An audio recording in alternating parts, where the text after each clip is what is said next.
Hello everyone. Welcome to church. Um, Oh, Hello. um, No, get me away. I don't want to go to Oh church. wait, so we're get your gonna rosary like out. all get to see new lies now? get your rosary out. Remember the phrases? What are they, like rhinoceros beetle or some shit? What? In nomine wrong, Padre et wrong Filio priest, wrong Sancto. priest. Okay, Do you let's believe Uh, in gravity, Orange? I do believe in gravity, gravity, gravity, gravity, gravity, gravity, gravity. Amu Namida Butsu. That's the Anyway. wrong one. All right. Enough about that. Enough about references that a select handful of people understand. It's time for tragedy to get real. And yes, this is also this is mine. This is B's. This is definitely a really fucking good door. I love this door. this door also may be upsetting to some Oh people. yes, It I made shouldn't. me stressed sometimes, but it is my favorite door. This So, game may contain scenes. I guess what is it? I did put this in the Twitter power, not the Twitter power hour, the Twitter notification. Power hour. If you are affected by a lot of scenes of I'm not sure how to like give a warning for this without it being kind of spoilery. If any form of disturbing content messes with you in any Okay. form, You know, here, then I would I'm suggest gonna. yeah, backing off. an advisory. Hey, listen, this may contain themes that are very uncomfortable. Viewer discretion is advised.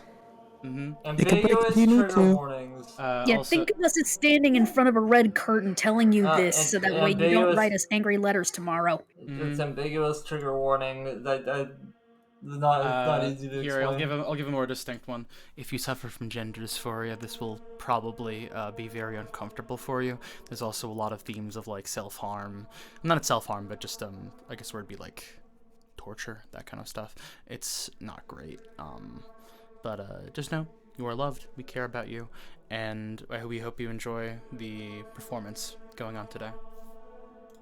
Okay, there. I gave my little warning. Alrighty then. Now let's just go ahead and get started. I think the narration for this is literally just Michelle, so that's fine. Okay.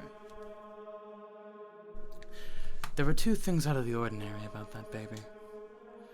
The first its parents embraced, and the second they wholly rejected. Although, it was some time before the baby's second peculiarity emerged.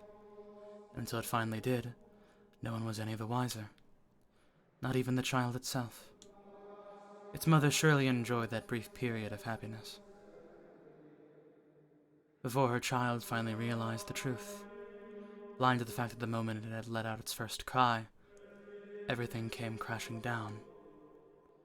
To this day, she still doesn't know the child she gave birth to, that she set loose a curse upon the world, a curse that turned angels into demons, humans into witches.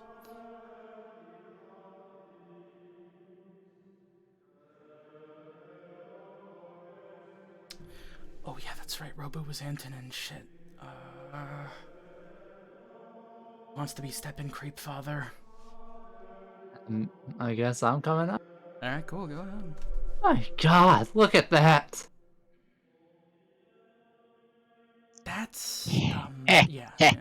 She's beautiful, isn't she? Have you seen her laugh? Not yet, I haven't. At any rate, the color is certainly something else. There we go. God's gift to us. No, she's an angel sent from heaven.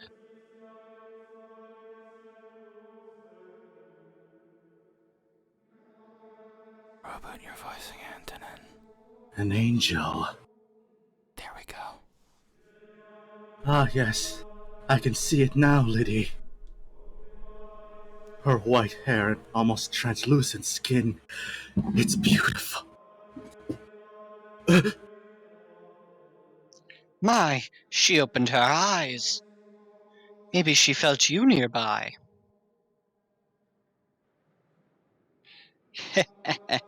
Do you like your father more than me? Is that it, sweetheart? Gorgeous, aren't they?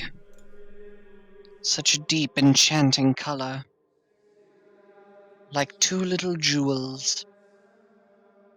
Ah, that they are. A magnificent shade of red. I, I've never seen anything like it. And this is our child. She's special. I can feel it. We have to take good care of her.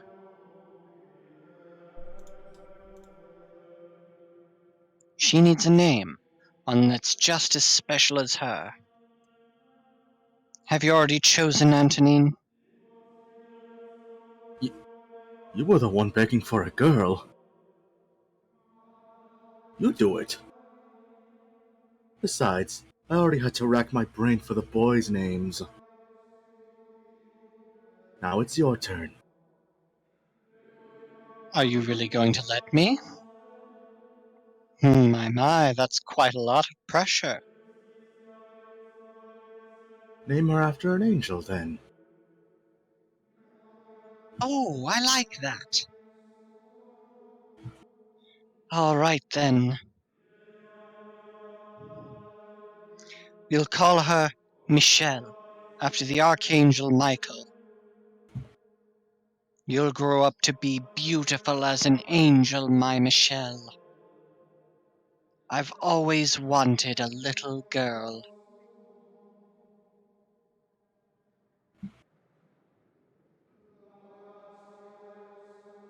With her snowy white hair, skin so pale you could see the veins beneath it, and her ruby red eyes, she was a very peculiar looking little girl, and her mother showered her with love.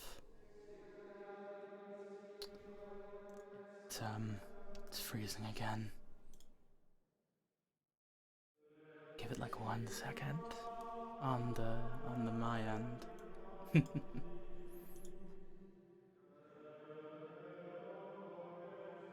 There we go. She truly believed her. Wow. Discord, I fucking. Oh no. Is everything okay?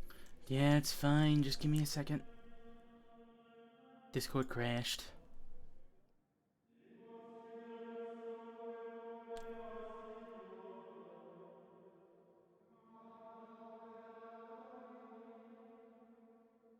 God, wow.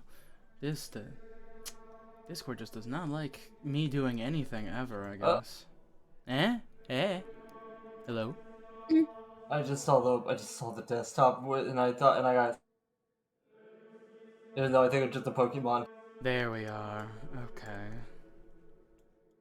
Let's try that again. Oh boy. Alright.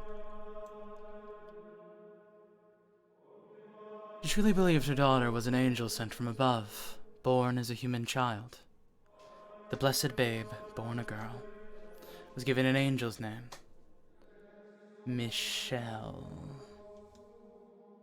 Me.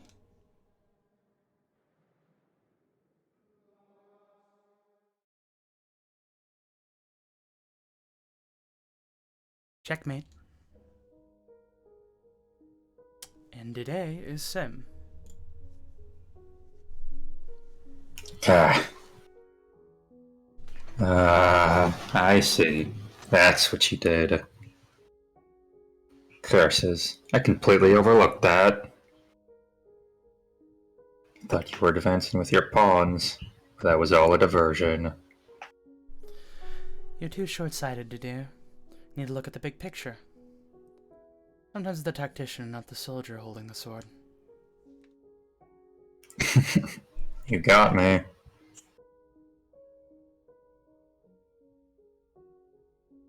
You're quite good at this, Michelle.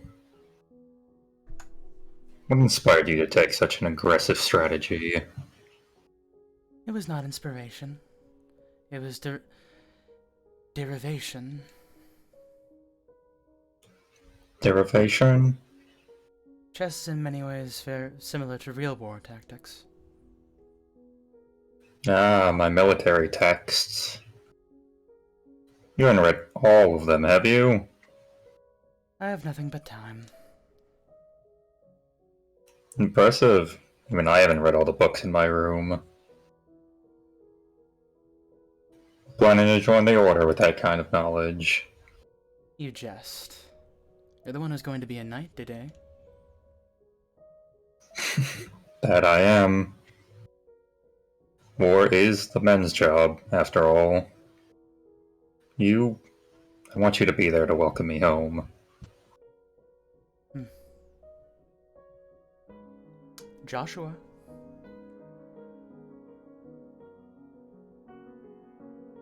I didn't think of it. He does look like Osato.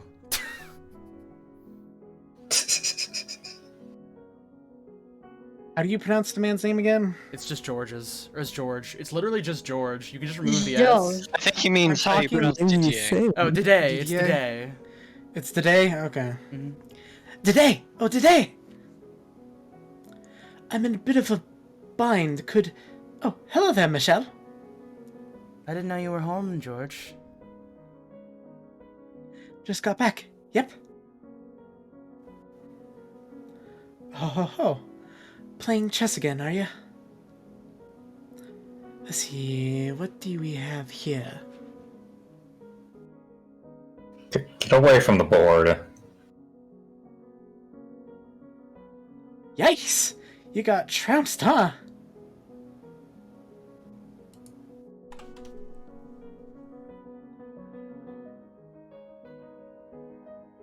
And you call yourself her big brother. As if you're any better. That's not funny, George. I can't approve someone who can't keep up with the flow of battle becoming a knight. Given our family's rank, you would eventually be put in charge of other soldiers. What, are you worried about me? No, I'm saying... I've been blessed with such a caring sister. But fear not. I have a guardian angel, after all. Where's the logic in that?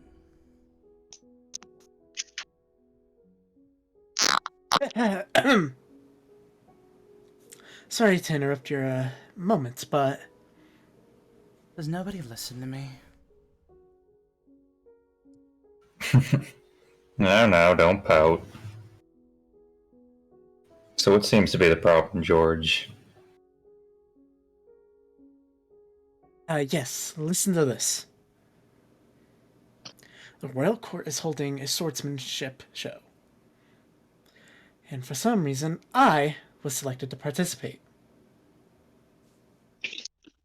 How unfortunate for you. I can already see you on the ground sobbing. Hey now, that's just mean. Besides, my hands weren't meant to hold a sword. Look at these dainty fingers.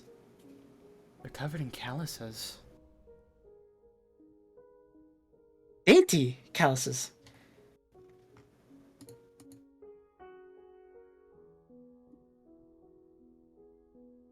Tell me, why would you have an artist sword fight?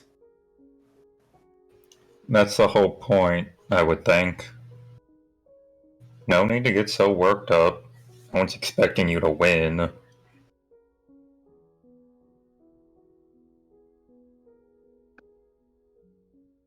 Maybe not, but we do have a name to worry about. And you know what that means, don't you? I'm going to lose, and that's a given. But I want to do it in style. I feel bad for your sword.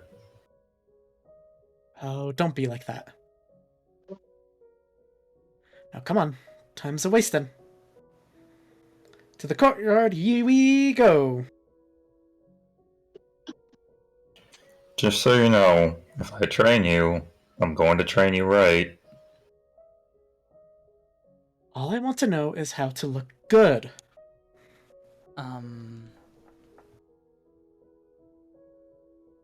Hmm. What is it, Michelle? May I watch?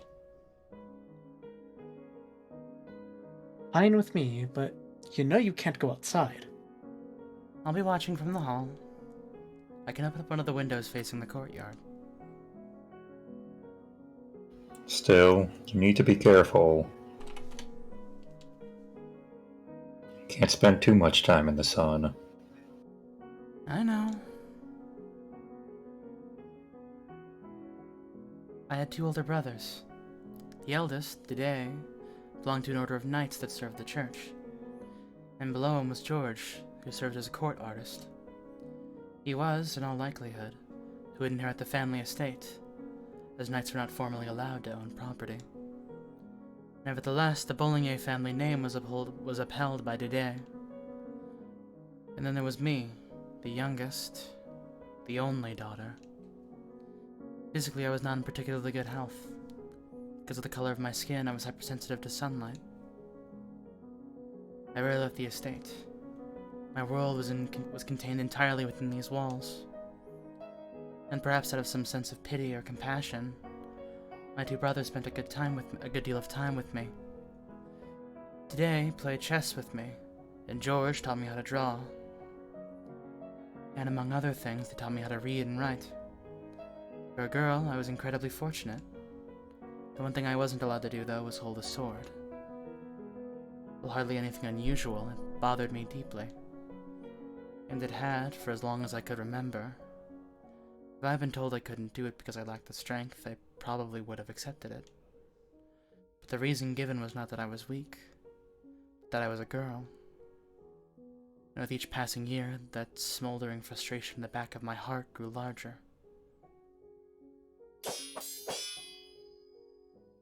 Come on, put your back into it. Like I said, all I want is to put on a good show. Oh, you'll put on quite a show, unless you learn how to swing that sword properly. Give me a break! Out in the garden, my 2 brothers traded swings bare-chested. All I could do, though, was observe from afar. And every time I found myself forced to watch, I felt a sharp pain, like a needle piercing my chest. A needle that seemed to be growing ever thicker. My mother and my brother loved me dearly, but that didn't change the fact that the outside world lay beyond my reach. I was trapped in the estate by my own body. At first I thought that was the root of my pain. But that answer seemed to contradict something inside of me. Something I couldn't explain. Something I couldn't ignore even as a child. So I searched within myself, trying to find an explanation for the constantly swelling sensation of wrongness inside me. Day after day I gazed into the cavern of my own heart.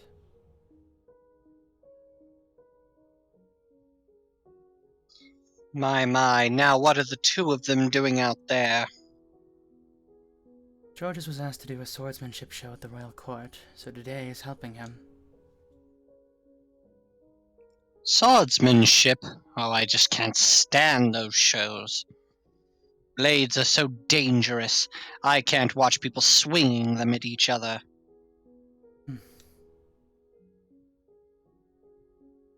Why don't you come back to your room with me, Michelle? I would love to teach you how to sew. But Mom, I want to watch them practice. Michelle? First of all, you need to watch how you speak, young lady. You do not call me Mom, you call me Mother. This is what happens when you spend so much time around boys. As your mother, I don't approve of you playing chess or making art. A woman has no need for such skills. They will only make you look insolent. But I want you to grow up to be a respectable woman. That is my job and my dream as your mother. Now come. I would rather you looked at some fine embroidery with me than a couple of sweaty men. yes, Mother. You are my little girl, after all. Spending time with my mother was agonizing. Was it because her world was also isolated? No, that wasn't it. Her gentle voice, the sweet scent of her perfume, the way she constantly told me how much she loved me, and her diatribes about how wonderful it was to be a girl. Everything she did put so much pressure on me. But above all, she loved to say, "You are my little girl, after all." And there was nothing strange about that at all. Every time I looked in the mirror, I saw the daughter of a noble. That was who I was. The only thing wrong was how I felt.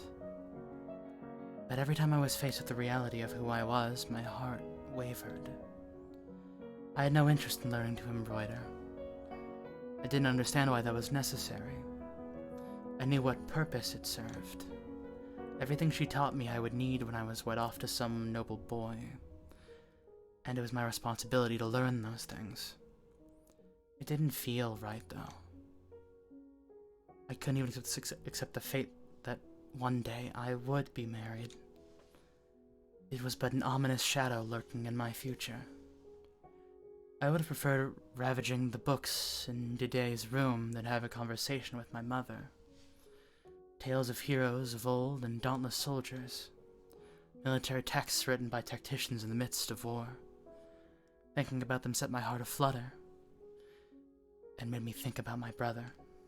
He was training to be a knight. I envisioned armored, flecked with rust, a long sword glimmering with the blood of savages. Soon I found myself in my fantasies, imagining how the sword would feel in my hands. The sensation of the hilt beneath my fingers, swinging it gallantly, like my brother. How heavy was it? How much muscle would I need to carry it? How much impact would I feel in my hands when I struck something? How restricted would my vision be wearing a helmet? How much did it weigh? How hot was it inside? I had no way of answering any of those questions, though.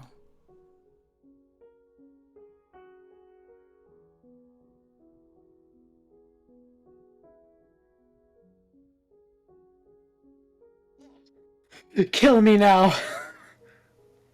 I have some cloth if you'd like to wipe yourself off. Oh, yeah, thanks. Oh, I am so dead. You ran it for a long time. I've never known D to half-ass something once he gets us started. Which, I guess that's what makes him knight material, but... You opposed him becoming a knight? Well, you know, I'd kinda assumed he'd inherit the estate and handle taking care of everything. So it's like, why he's gotta go and be some priest's whipping boy. Don't tell me I said that, though. Don't tell him I said that, though. He wants to fight for the greater good. I don't know. Despite the name, he shouldn't be doing much fighting himself. Anywho, someone as passionate as him might be able to make changes for the better. Changes? He knows what condition the Order is in. That's why he's joining. Figure he wants to whip him into shape, melt him down, and reforge the whole thing. Huh.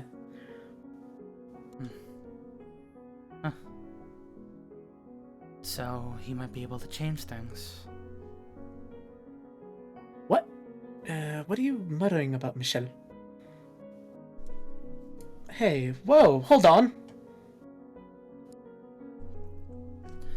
The pain I felt in my chest when I smelled the sweat emanating from George's body, when I looked at his slender but distinctly male build, I was convinced it was admiration. Did I want to become a knight too? Maybe the discomfort I felt was because I wanted to be like him. Would it all go away if he were able to change the rules and I could join the Order as well? I was positive it would.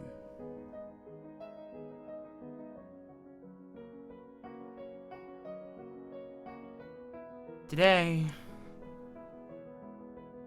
Michelle, hold on.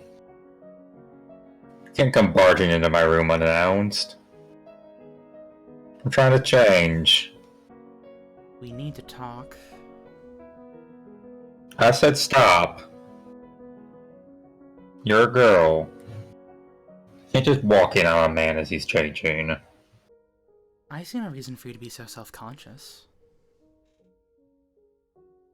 Listen to me, Michelle.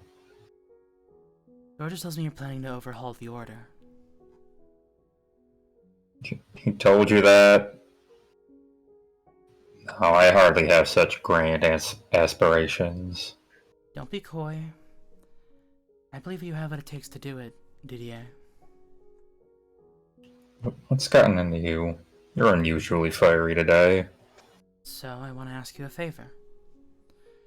When you have enough influence in the Order, I would like you to make me a knight too. What? I'm tired of the way Mother treats me. Always saying I can't do this or that because I'm a girl. I want to learn how to swing a sword. I don't want to do embroidery. I don't care about jewelry or fancy clothing. Michelle. What's gotten into you? I'm much more interested in the world that you live in, Didier. So please. Well, I'll be. Suppose we must have let ourselves spend too much time with you. Not you too. That's exactly what Mother said. First of all, Michelle, you don't have the strength to hold a sword. Then I'll train until I do. If that doesn't work, I still have my mind. You know good and well I could... People are not chess pieces, Michelle. But Didier... But above all, you're missing the most important point. I will not, for any reason, become the kind of man who makes a woman take up a sword. Didier... This may seem normal to you, growing up with two brothers. But I want you to listen to me, Michelle. Men and women walk different paths. Men wield swords and fight against dangerous enemies. And they do so to protect the weak, women and children. I'm here to protect you and your mother. You're no different than her. You don't treat me any different than her. Honestly, what's gotten into you, Michelle? Why wouldn't I treat you like a daughter of the Bollinger estate? Your brother and I, we never meant to make you think. Forget it. What? I'm sorry. I knew what I was asking was foolish. Oh? I thought you would understand how I feel.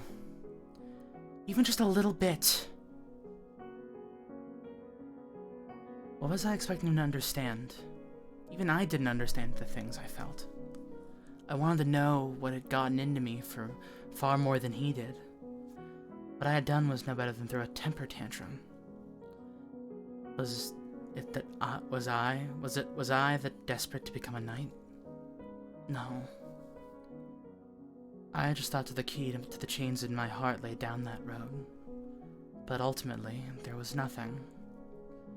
Assuming Didier had agreed, and assuming I did become a knight, it wouldn't do anything for the core problem.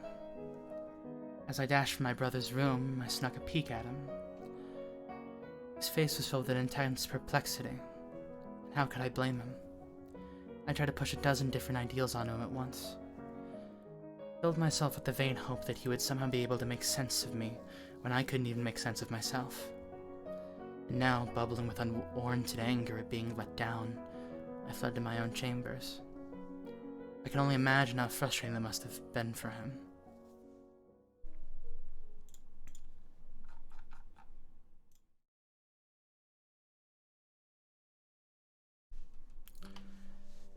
It was the spring of my 14th year.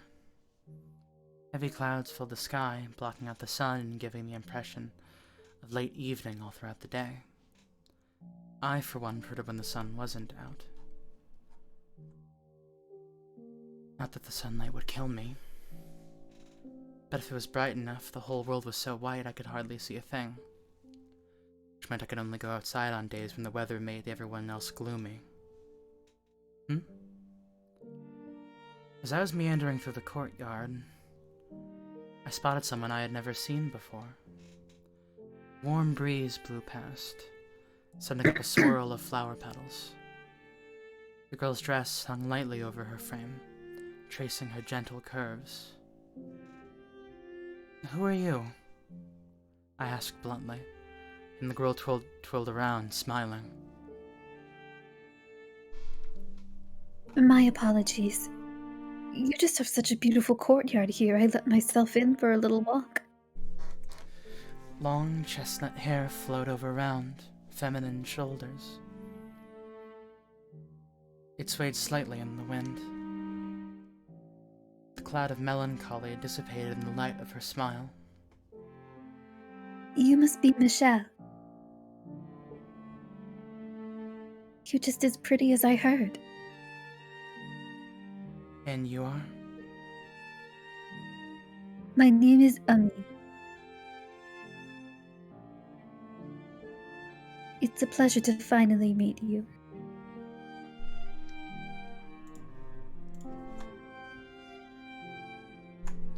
Finally meet me? What was she talking about? As I stood there, baffled by this strange woman, she stepped toward me, kissing me softly on the cheek.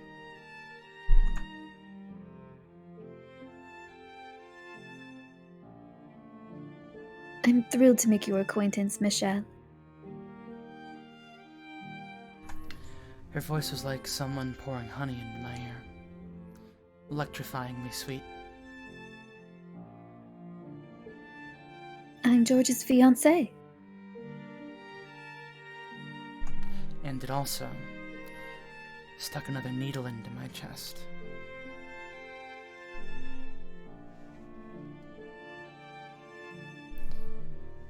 She was a noble girl by the name of Mie Yobert. Though only 15, she was the very image of refined, polished to a shine. No one had told me my brother would be married.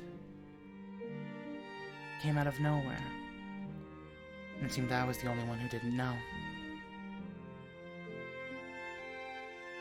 That evening, when the family gathered around the table for supper, Ami was there too, and they prepared an extravagant feast for the occasion.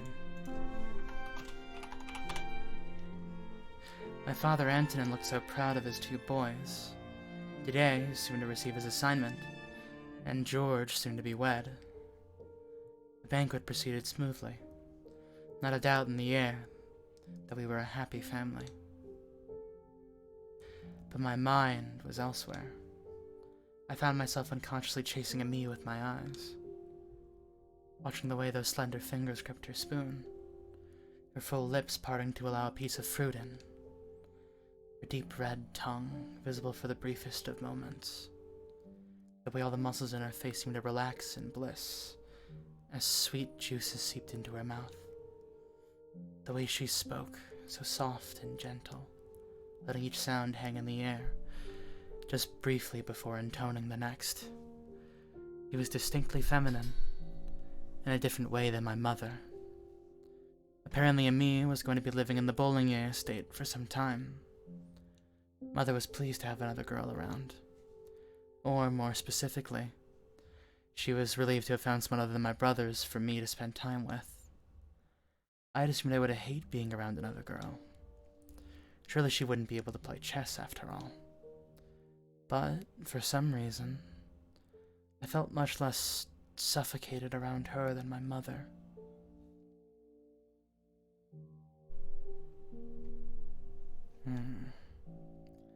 One night, Amy's family and an array of nobles from both houses, social circles assembled at the estate for a party. A din, the likes of which I had never heard of in my life, filled the great hall. Everywhere I looked, there were people, people, people. Servants scrambled every which way. Silverware clanged against dishes in an almost constant hum.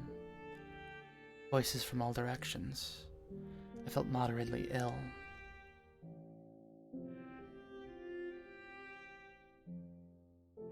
Hey D, I feel like we're critically short on waiters. This doesn't look good for us.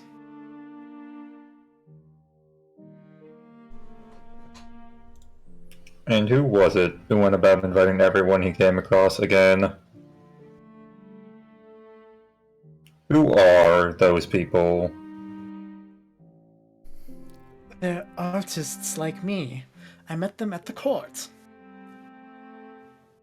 Let's see. We have some painters, composers, sculptors, troubadours, Troubadours. troubadours, poets, writers, you name it. None of them have any connection to the Troubadour, to the Bolognese. Yeah, they do. They're my friends. And, you know, this is me and Amy's party. You can play with your friends elsewhere. I hope you realize we have a reputation to uphold. Off in one corner, several men, presumably George's friends, gathered in a circle. They stood out from other aristocrats, both in appearance and the air they gave off. The clothes they wore, the embroidery hidden beneath their jacked cuffs. Their manner of speech, the way they held themselves. They were simply put, a far cry from the hard-headed Didier's ideal party guest. Even watching them from afar, it was clear my two brothers ran in very different crowds. The only reason headstrong Didier and free-spirited Georges were able to get along at all is because they were brothers. If they had been strangers, I doubt their paths would cross much. And if they did, those intersections would be quite rocky. Hey, come here, guys! George's shouting voice pulled my preoccupied mind back to the surface. He summoned his friends, then led them to where I stood. What are you doing hiding in the corner, Michel? I didn't even notice you. Allow me to introduce you to a few of my friends.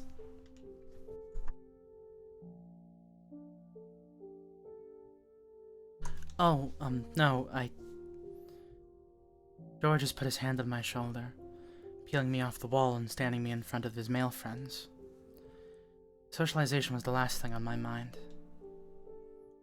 Searched for Didier, hoping he would come to my rescue, but he was off trading pleasantries, facing away from me. This is my baby sister, Michelle. Be nice.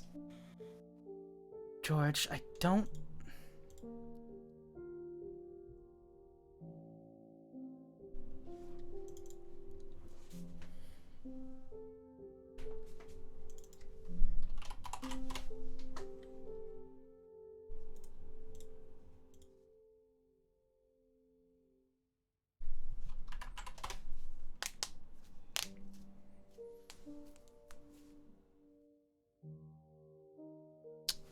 Okay, literally anybody who needs to be a man Gracious! right now. Your Pretty skin cool, is there we even go. more pale than I imagined.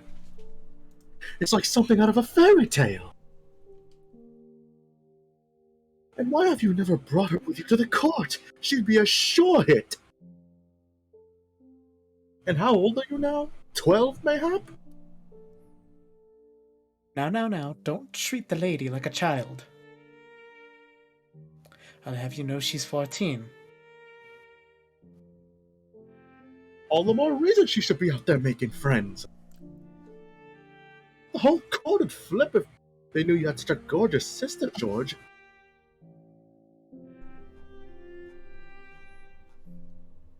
Don't be a brute, my man.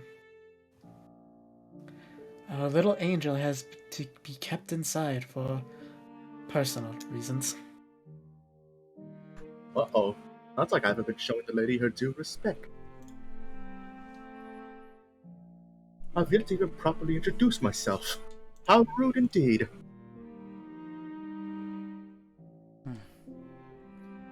Their laughs grated at my nerves, and so did the way George spoke as though I was his property. They looked like they were appraising me, which made me sick to my stomach. I've been paying enough attention to notice the man who had asked if I was 12, and the rest of them too, examining me from head to toe in search of curves. I was, indeed, underdeveloped for 14. But what did that matter? I didn't want a body shaped like Amy's or my mother's. Now then, milady, a proper greeting. The man got down on one knee before me.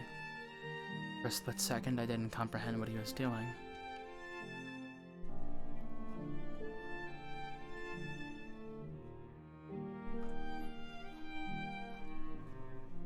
Go on, Michelle. He's waiting. He whispered into my ear. That was when it all came back to me. The traditional greeting performed between a man and a woman.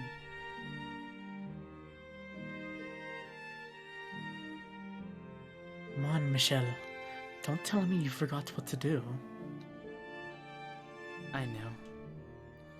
I knew the process. I had the knowledge. Mother had taught me the rules, shown me the procedure. I was to present my hand to the man for him to kiss.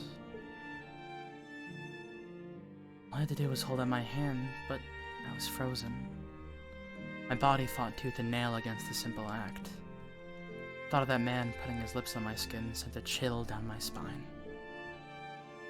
Why? Why was this a traditional greeting? Why did I have to go through this?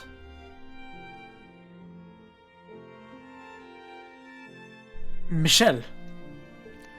But at the sound of George's frantic voice, my arm creaked up from my side.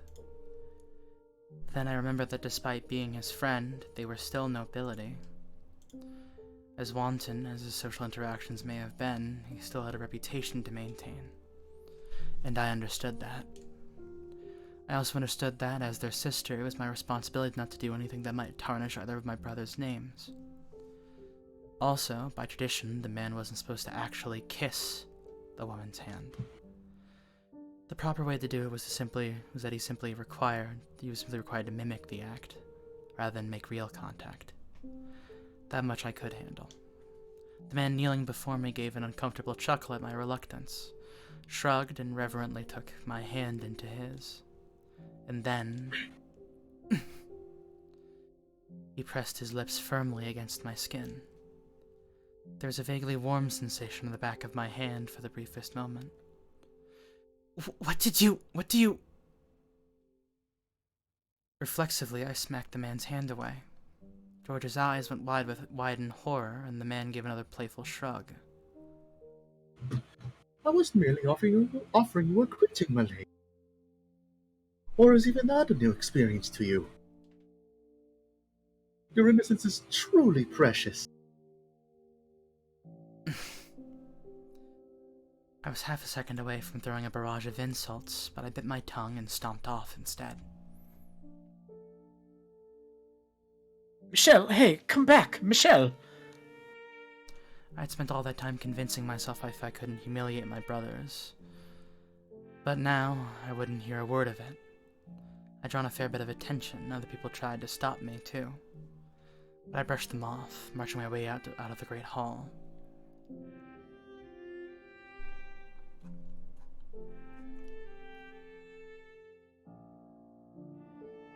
I feel so dirty. You call that a greeting? No. That was no greeting. That was... I'll be taking that, I say, practically swiping a glass of water off a passing waiter's tray. With it, I washed my hand by the window facing the courtyard. But no matter how much water I poured over it, I couldn't erase the sickening sensation of his mouth on my hand. So I rubbed it with my sleeve until the skin was bright red. I wanted to feel something else. Anything else. Even pain. Think before you act, Georges. What were you doing inviting people like that into our home? I was angry, and I had every right to be. He had not performed the proper greeting. Even in jest, he had no business actually putting his lips on my hand. It was unacceptable behavior for an aristocrat. He was a guest. He should have been ashamed. Was I angry that he had been disrespectful? No, that wasn't the reason. It was...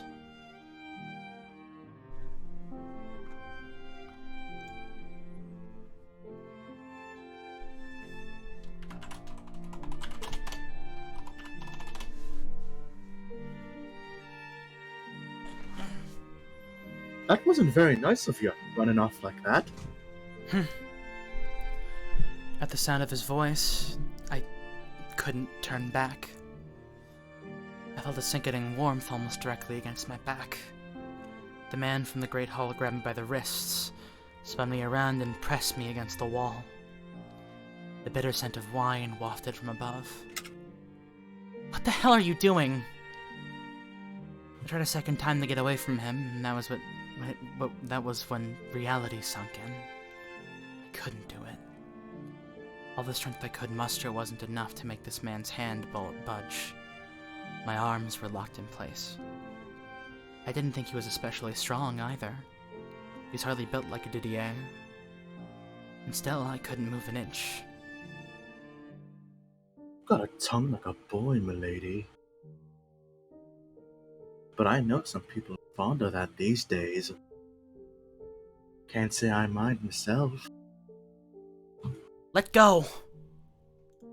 Had I always been this feeble? Were my arms truly so worthless I couldn't even escape this brute's grip? Why did I have to get stuck with this body? Now, just so we're clear, I'm not going to hurt you. I'm no monster. I promise you that. Then why are you holding me against the wall? Because I want a chance to try and woo you. I apologize if I made you uncomfortable back there, but the second I laid eyes on you, I knew you were a keeper. Then let go of me. But if I do that, you'll run away. And it's my personal rule to never let go of anything I like. Your brother says you can't go outside, so if I set you loose now, I might never get a chance to catch you again. I wanted to vomit. Finally taking my silence for approval, the man perked up and kept going. If you're not accustomed to being around men, then why not use this as an opportunity to get familiar? Not a half bad idea, if I do say so myself. And I think we'd get along quite well. Besides, I'm a minstrel. Spend some time with me and I'll write you all the songs you could possibly want. Get away from me. Ah, you really do have the most striking eyes. Makes me wanna keep them all for myself. With a muse like that, I could write the most incredible songs you've ever heard. I said get back, you creep. That's odd. That's odd. That one's never failed me.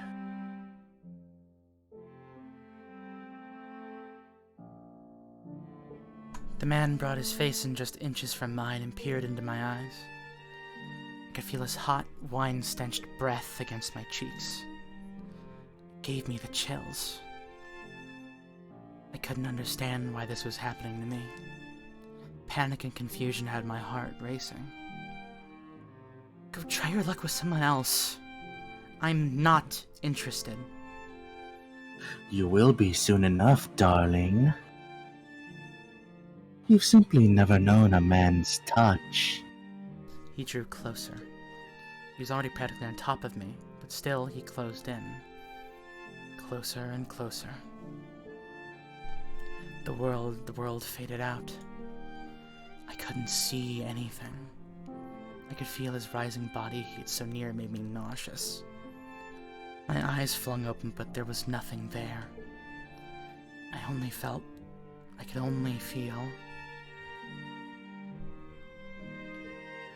couldn't move. My body wouldn't budge. In my mind, I kicked the man away, pulled my fist back and slammed it into his jaw. Again and again and again until his face was unrecognizable. Again and again and again and again I beat him. But reality would have none of that.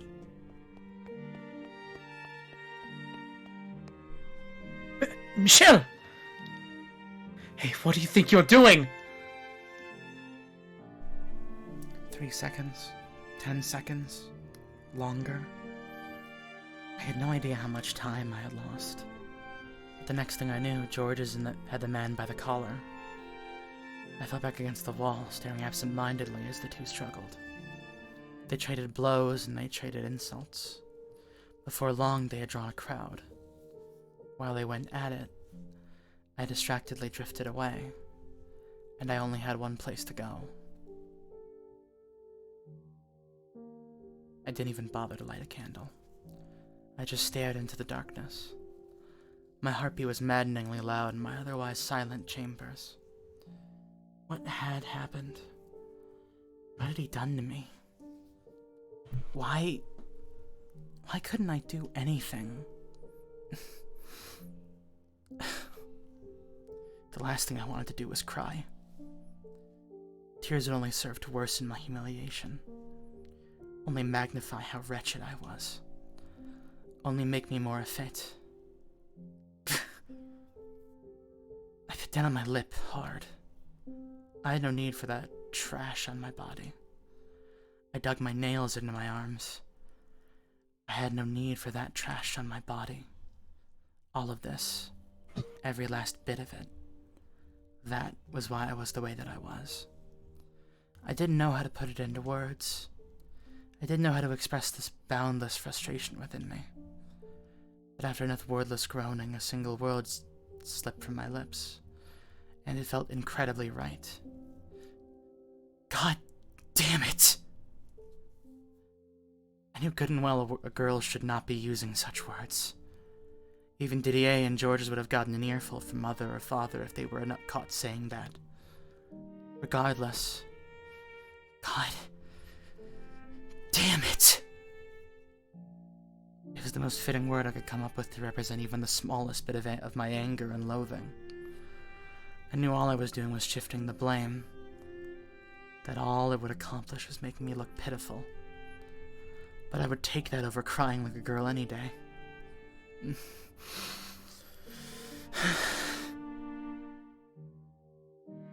I let loose a sigh that was halfway to being a scream, and started clawing wildly at my hair. I wanted to yank out every last damn strand of it. I didn't want it.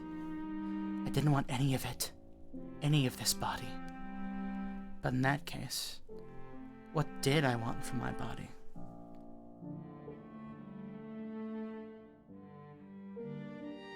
Yeah.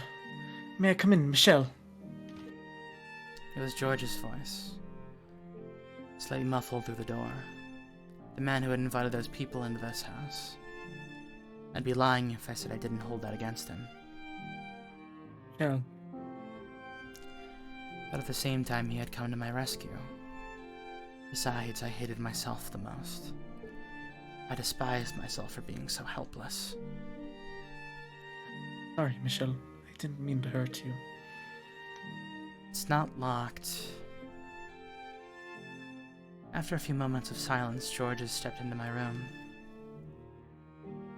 Your hair's a mess, Michelle. My God, you're bleeding. That was when I first noticed a stinging sensation in my lower lip. A metallic taste spread through my mouth. I've been biting it much harder than I had realized. And there's a lot more blood than I expected. A trail of it was running down my chin, seconds from spilling onto my clothes when George wiped it away. Really sorry, Michelle. He can be a real ass when he drinks.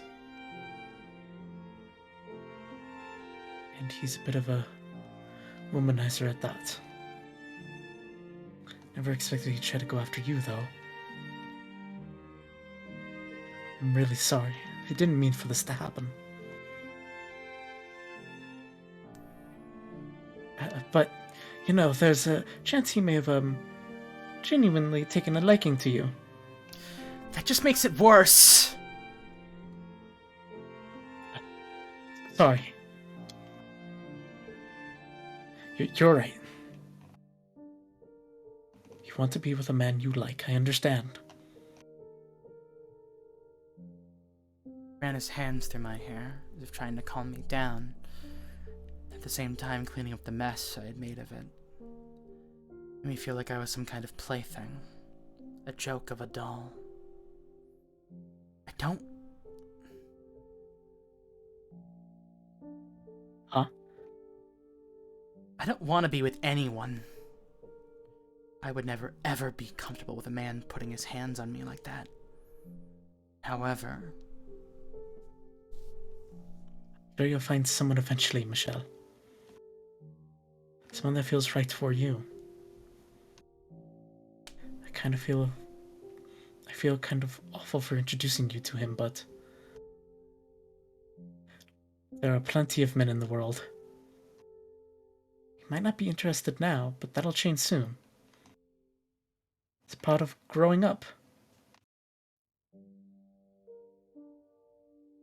You'd be best off forgetting today ever happened. I was dead certain, but apparently that wasn't enough to convince him. The very idea that I might one day meet a man who I wanted to touch made my skin crawl. Why? Why did I feel like this? Was I just not interested in men? No, if that were the case, I wouldn't admire my brother's bodies. I didn't have an aversion to men. In fact, I enjoyed spending time with my brothers far more than indulging my mother and her woman's world. What I couldn't stand was the particular look men would sometimes give me. But why? Why did I not like that? I had no answer. My thoughts were only going in circles. Are you okay, Michelle? He peered down at me, his face twisted in concern, but I couldn't answer him. How was I supposed to articulate this? My anger, my frustration, my irritation, my fear. I had no confidence he would understand.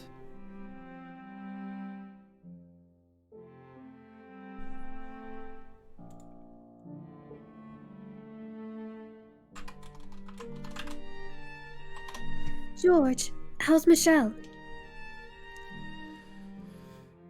Mia's voice came from the doorway. Inexplicably, I felt like someone had stuck their hand in my chest and was now squeezing my heart. Like I had just been caught in a compromising situation by the last person I wanted to see me. Yeah, she's doing good. Aren't you? Yes, I'm fine. Glad to hear it. I was clearly lying. Not even looking him in the eyes when I said that. That seemed to have gone over George's head. Me, on the other hand... You don't look fine at all. She said, a hint of pain in her voice, and then entered the room. George, Father was asking for you. He says it's time to bring the gathering to a close. You should get going. I'll stay here with her. Is he? Alright then. Sounds good. Once the sound of George's footsteps had faded into the distance, Mia took a seat behind me and, without warning, wrapped her arms around my shoulders. It's much better to talk to another girl at times like this. My heart leapt into my throat. But beyond the shock, I also found myself welcoming the warmth. It was pleasant, unlike the man's. That must have been terrifying. But don't worry. You're safe now. It wasn't really. No. No need to pretend, sweetie. If a man had me pinned against a wall, I'd be scared too. I mean it. I wasn't scared. I'm just disappointed in myself. Alright, I believe you. You're a strong girl, Michelle. There aren't many who wouldn't have been scared.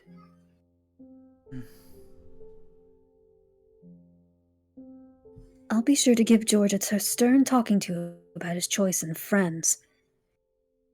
Something I learned today is that he's somewhat of a pushover. You're a lot more tenacious than I thought. As a woman in this world, you have to be.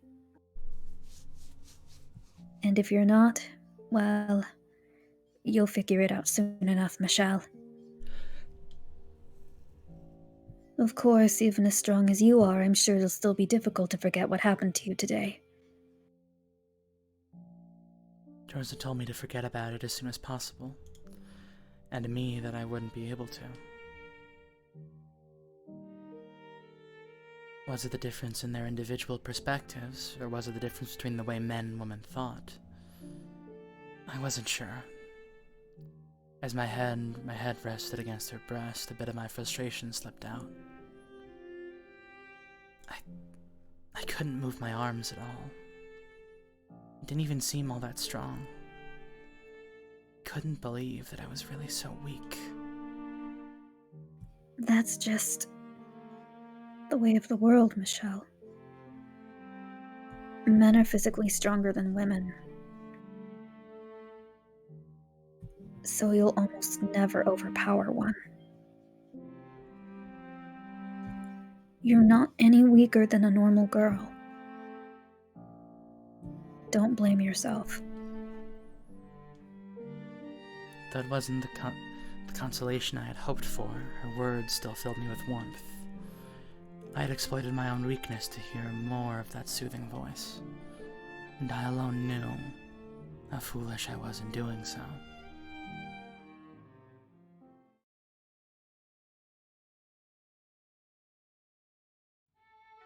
Amy frequently visited my chambers.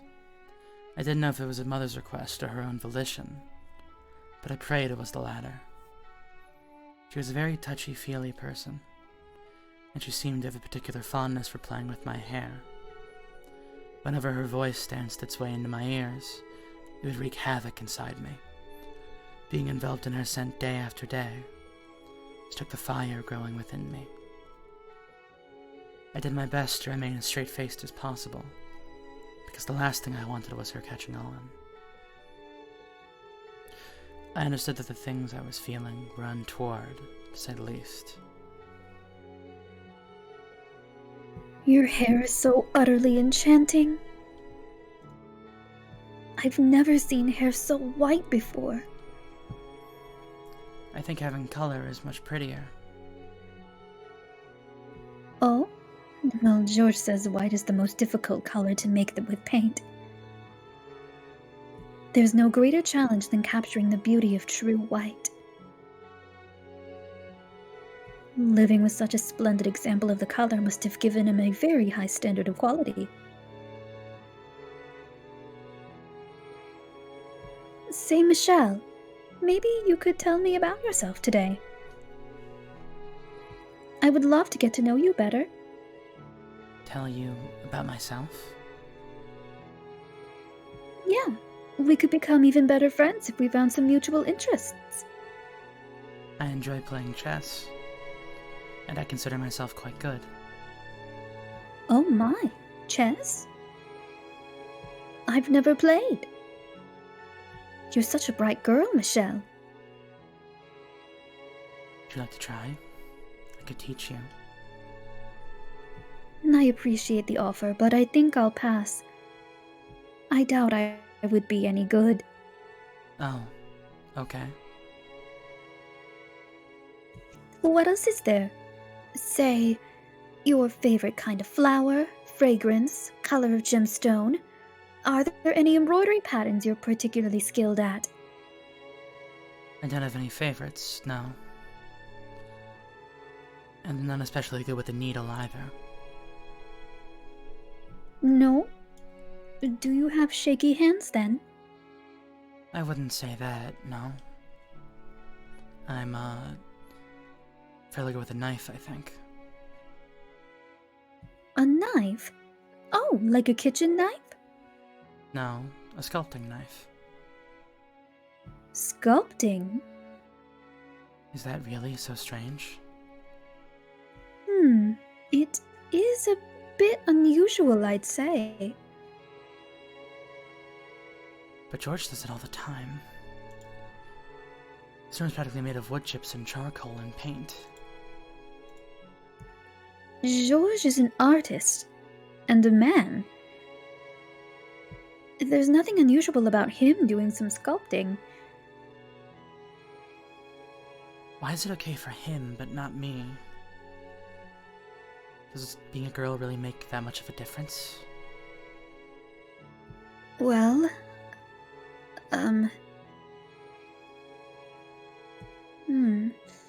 Why don't we practice embroidery together, Michelle? I get the feeling you've spent too much time with your brothers. But now you have me. I'm sure it won't be long before you appreciate how much fun cooking and needlework can be.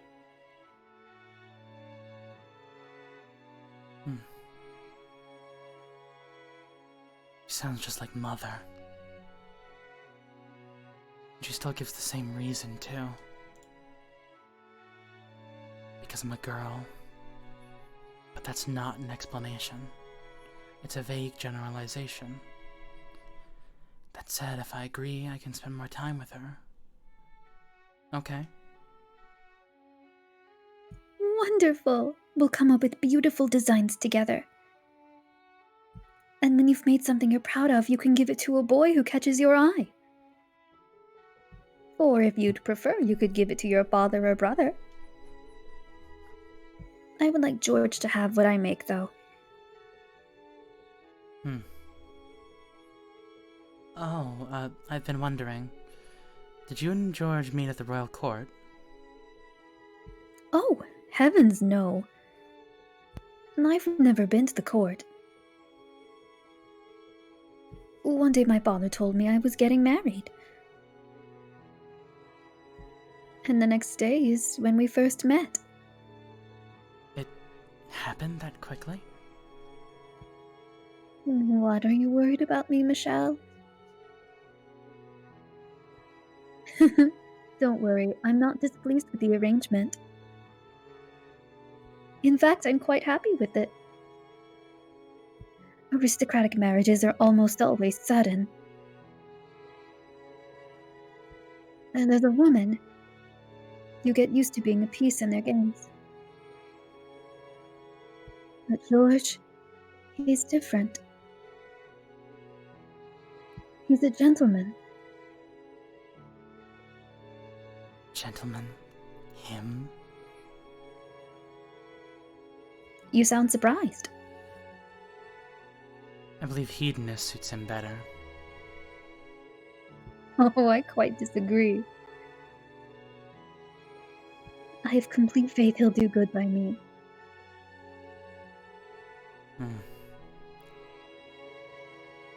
Couldn't fathom where she found such confidence in him. Especially a man she'd only just met. How could she trust him at all? Nothing but a pawn, and she knew it. So maybe she was simply putting on an act. I had trouble believing her smile was anything but genuine, though. One day you'll meet the right man for you, Michelle. And he won't be a drunk like the guy from earlier. He'll be a kind, hardworking, respectable man.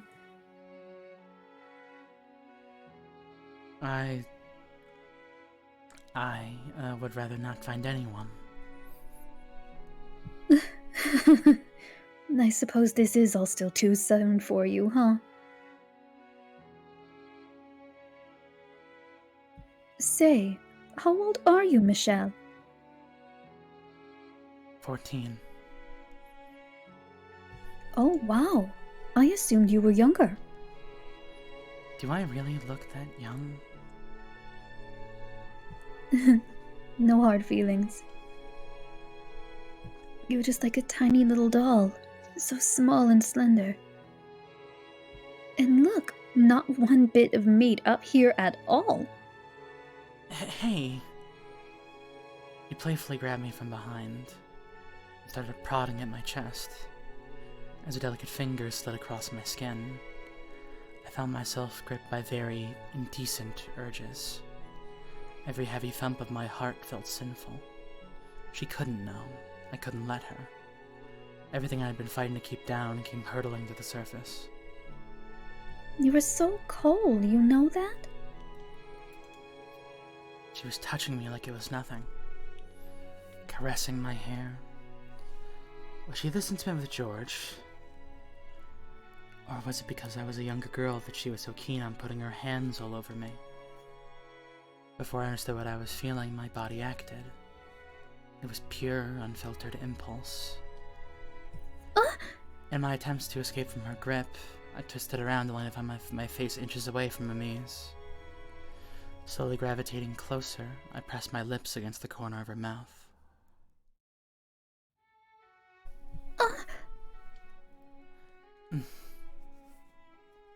Amy sat there, flabbergasted. I was equally aghast. I'm sorry. As I frantically put some distance between us, I'm sure my face was red as an apple, though I didn't know at the time. Well, that was certainly unexpected. I'm sorry. Did I make you feel uncomfortable touching you so much? Amy was smiling, though it looked forced. No, not at all. Then I must have startled you. I'm sorry. If I had let you go sooner, we could have avoided this accident. What do you mean, accident? A kiss on the lips is... It wasn't an accident. It wasn't, Amy. I seem to have confused you somewhat, Michelle. What? I know I can be very touchy-feely with you. And you took that to mean you should do the same. No. You can't do that again, alright? If you want to kiss your friends, you do it on the cheek. Save the lips for a man you love.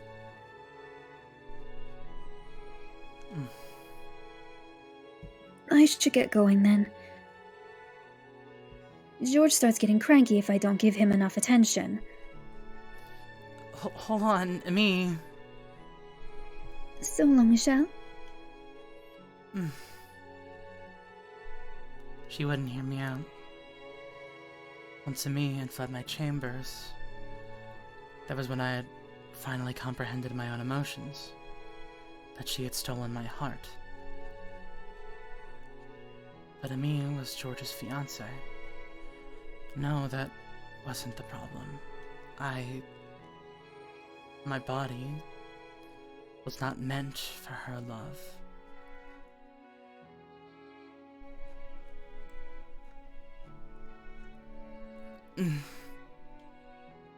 I woke in the middle of the night to a pain in my joints. Not enough exercise, I guess. I tried bending and stretching my arms and legs, but it did nothing. So after pondering on it for a bit, I decided to go for a late night walk to distract myself.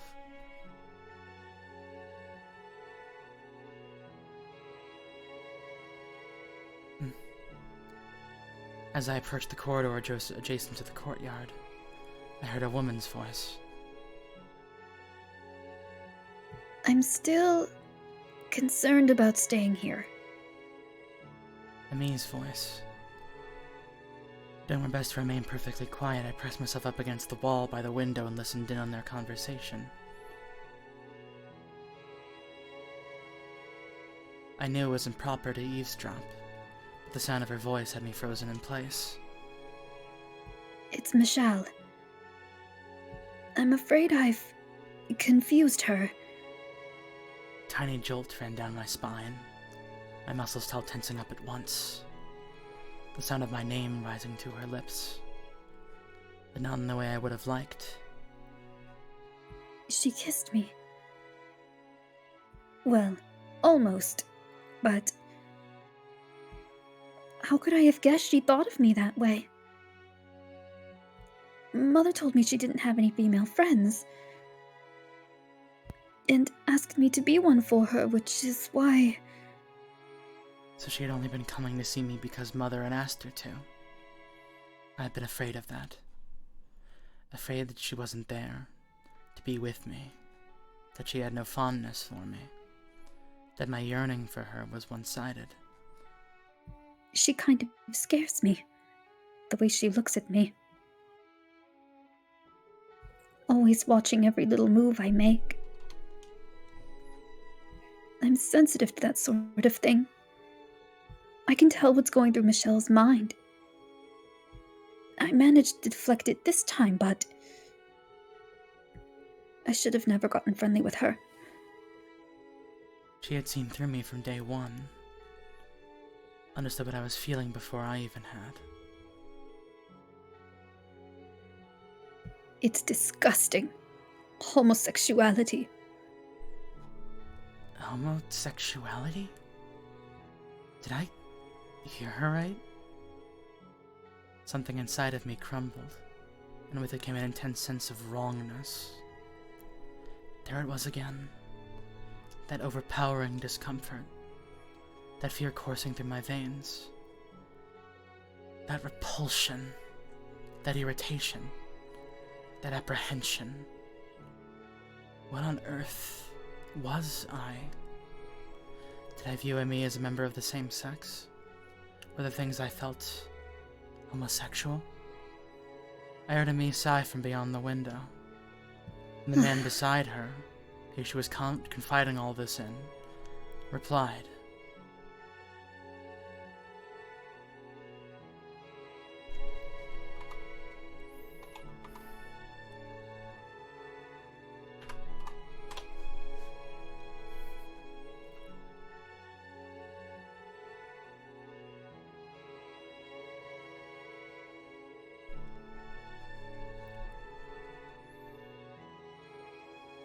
She's still just a child.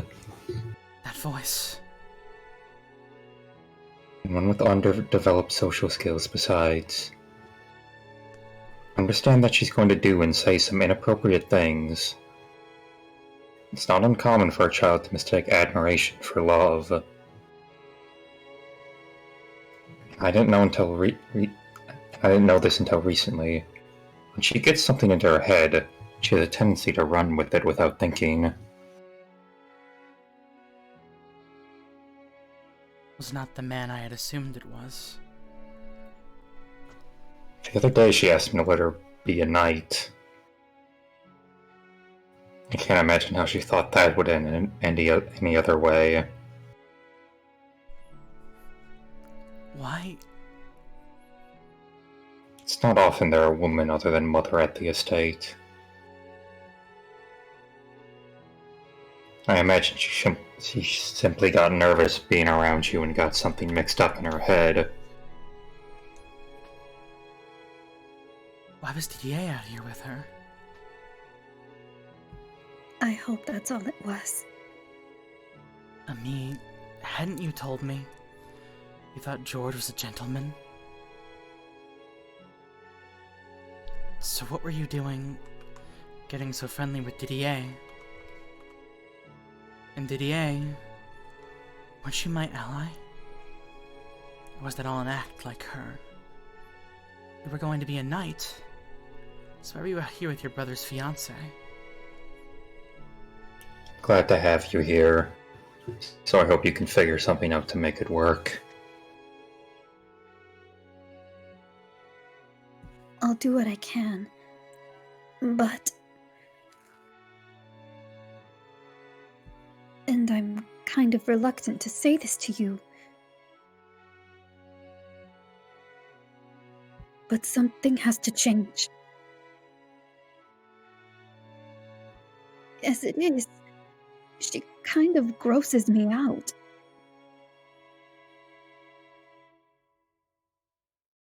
She grosses me out. So what? I was some kind of sick, disgusting creature? All I had done was show feelings for her. I couldn't be George or Didier. The needles piercingly expanded. Both in size and number. Soon I was being skewered by dozens of them, and the heated sighs raising from the courtyard only served to make the pain worse. All I could do was cover my ears and run.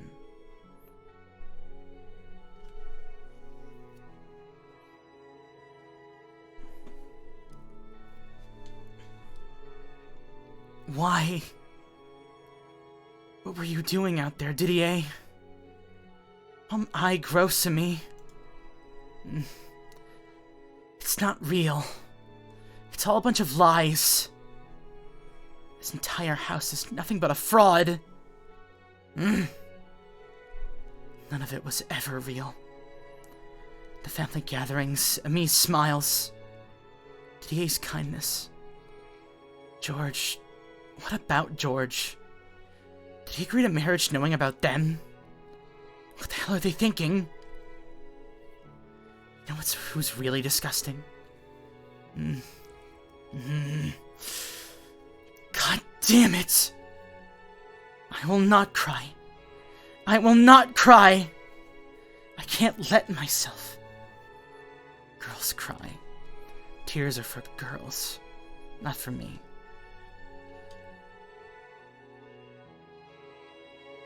I bit down hard on my lip, wrapped myself in my sheets, and pressed my hands hard over my ears.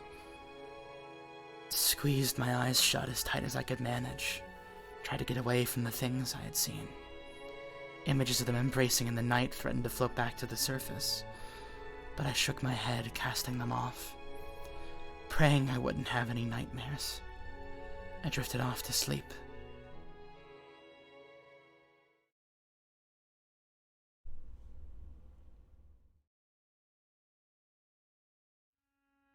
The next day I had awoke with a terrible fever. I hovered in a sweltering wave of heat, unable to tell dream and reality apart, listening to seemingly endless streams of cracking noises. Sounds were coming from inside my body. I thought I was falling apart. Mother was horribly worried. I'd never been the most healthy child, but I had never fallen this ill either. I couldn't get out of bed. My voice was raspy like an old woman's. I was genuinely afraid I would wither away and die. Mother called in a doctor after doctor to see me, but they had all said it was the flu. That bodily pain was common with the fever. While there was a doctor in the house, Mother was able to remain relatively calm. Once they were gone, the anxiety came back. She stayed with me, day and night, even foregoing sleep. Her hands gripped mine, they held me fast. She held her head, bowed as if in prayer. Don't worry. It'll be all right, Michelle. God is watching over you. He will protect you. You are his child. You are his angel sent to earth. He will not forsake you. The doctors say it's just the flu. Though her words seemed to be directed at me, there was a vacantness in her voice, as if they were really for herself. For so long she'd wanted a daughter. I couldn't understand her fixation. but seeing her there through my cloudy eyes, I wanted to apologize. For even thinking spending time with her was agonizing. How are you feeling? Your mother's here for you, don't worry. But the only sound that came from my mouth was a faint gasp. Drifted in and out of sleep, Mother's hands wrapped around my own. And I had numerous dreams. In my dreams, I was a man. In my dreams, I was Didier and George. In my dreams, I fell in love with me. And in my dreams, I loved her.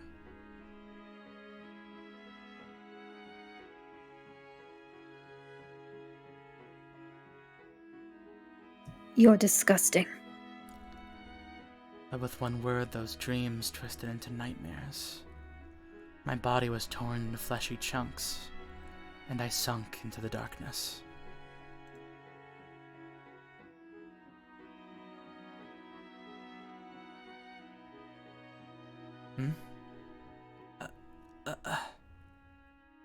Several days later, my fever was gone, like it had never been there.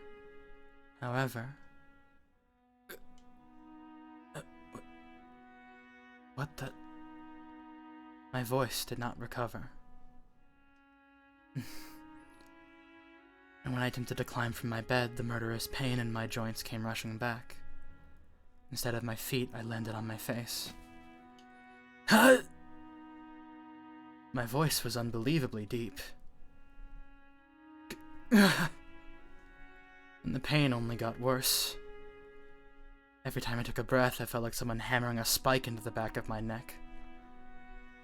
It felt like my body was falling apart. Like my dreams were becoming reality.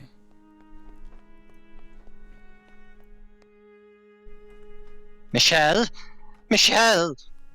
When Mother scrambled into my chambers, I remembered the time she had spent at my bedside, and a wave of relief came over me.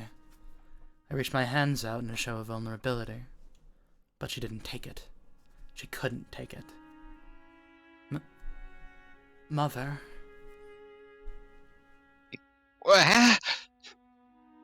What's wrong with your voice, Michelle? I see. You're still not feeling well, are you, Michelle? Look of restrained fear on her face, Mother stepped toward me, placing her hand on my forehead. Her palm felt so hot against my skin. You don't have a fever. But I hurt all over. My joints. You're still sick, Michelle. But don't worry, you'll be fine in no time. Now back to bed with you. You're a girl.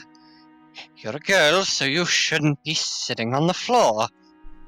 It's bad for your back.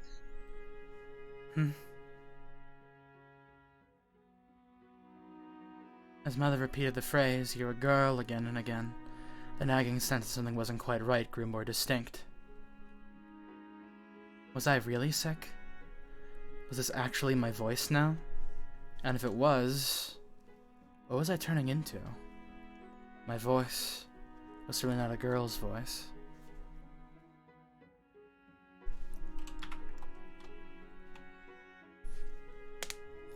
My voice never went back to normal, though. So Mother ordered me to remain in my room. I hadn't recovered yet, and so long as I was sick, I couldn't be left out. Again, something felt wrong about her calling it a sickness, but I had no evidence to the contrary.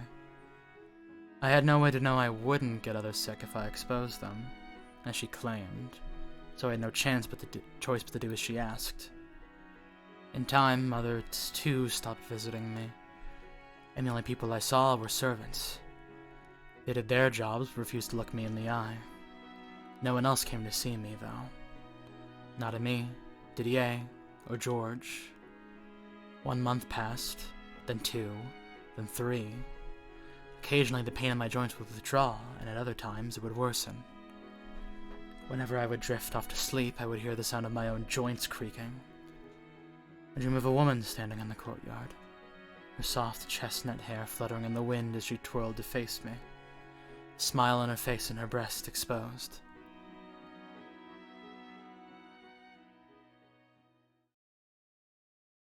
One day, after around 6 months of servants refusing to make eye contact, I stopped one and made a request to have a mirror brought into my room. While he didn't acknowledge me, the next day I had my mirror. By that point, I was fairly certain I knew what was happening to my body. I had no clothes to wear, because none of the multicolored dresses hanging in my wardrobe fit me anymore. Pulling the heavy red cloth covering the mirror aside, my completely naked body came into view.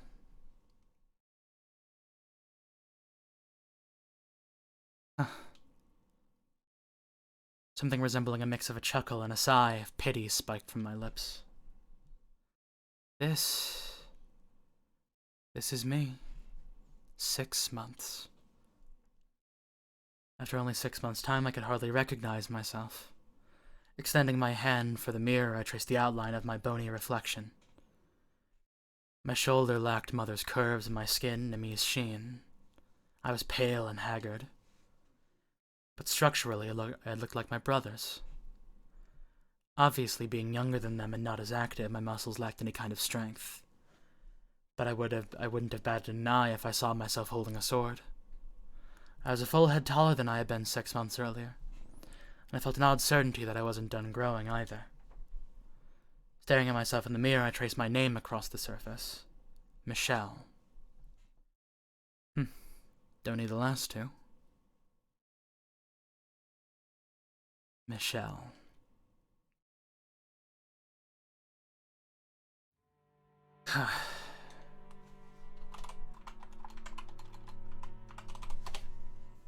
For the first time in my life, I liked my name.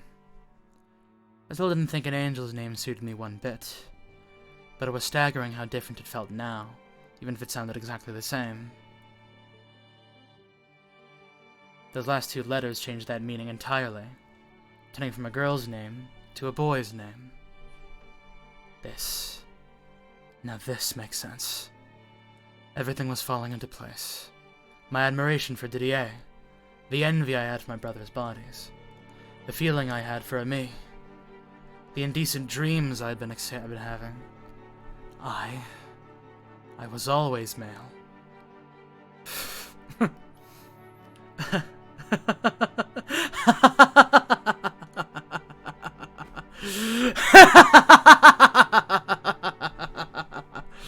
I cackled like a fool for the first time in my life. I laughed so hard at the sight of myself, my stomach hurt. It was the first glimmer of light I had seen in this locked room for far too long. This was what I was supposed to look like. My life up until 6 months ago, constricted and uncomfortable. My life as a girl was all a lie.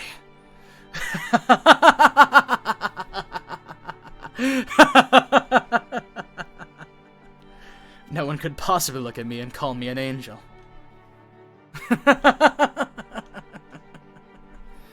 I was always a boy, but I had been told I was a girl, forced to act like one. Of course that wouldn't feel right. They needed to know. I couldn't be the only one who understood. Everyone in this house needed to. Full by this one desire, I wrapped a sheet over my shoulders and threw open my door. It seemed ridiculous how long I had followed Mother's instructions and remained cooped up in my room. And now I felt fantastic. If there truly was a God in heaven, then this change within me was his answer to my prayers. A manservant carrying a tray of food did a double take as I passed him. The farther I proceeded through the corridors, the more eyes I felt on me. The midday sun shone obnoxiously bright through the windows. But now, with its piercing radiation illuminating my proper self, I felt not affection for the light. I could hear the family gathered in the great hall, everyone but me. Didier's voice complained about the simple meals the church provided, but his pride came through his laughter. George's voice playfully bragged about life at the royal court. Father's voice informed everyone his investments had borne fruit. and with the money he had purchased several new estates. Mother's voice was distinctly less bright than the rest of the family's. She gave vague, empty indictions she was listening, though mostly stayed out of the conversation. Emia's voice sang her praises for George's, her beloved husband. Never mind the fact that she was sleeping with Didier. It was all a facade, a mere shadow of a family.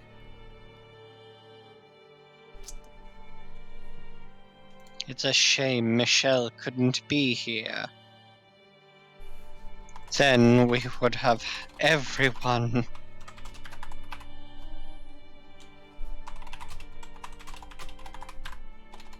I was there. I was right there. I hadn't gone anywhere. You just locked me away in my room. I hope she recovers soon. I was never sick at all. The child you called Michelle was actually your son. That was all there was to it. Whoopsies.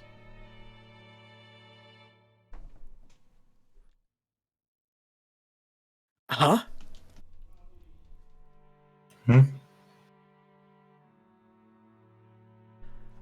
What? Everyone's gazes concentrated on me. I gave them all a quick glance, and then, with my deepened voice, I said, I am cured. I was cured 6 months ago.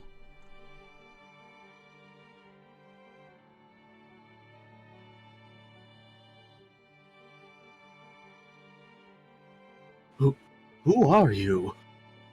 Surely you haven't forgotten my face, have you, Father?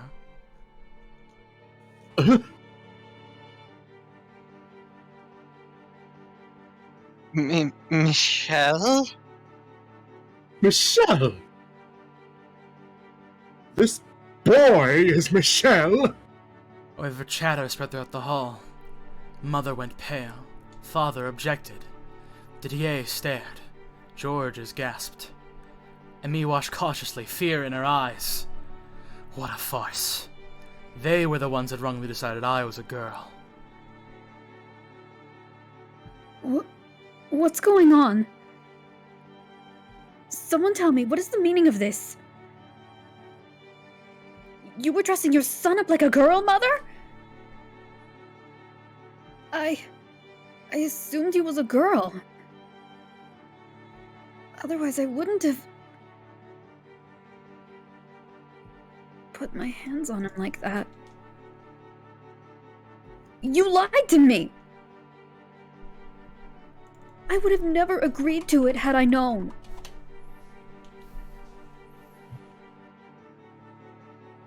No, you're wrong. Michelle is my daughter. You call that a girl? All these months I was worried because you said he was sick. But that was all a lie. You couldn't pass him off as a girl anymore, so you locked him up in his room. Is that what this is? And you could have just stayed there. What possessed you to show yourself now? Stop that! Don't look at me! Don't give me that look! You said you can tell what's going through my mind, didn't you? What? Then you should know exactly how I feel about you right now. Don't be so damned full of yourself. I have no interest in a whore like you. So why don't you go cry into Didier's arms?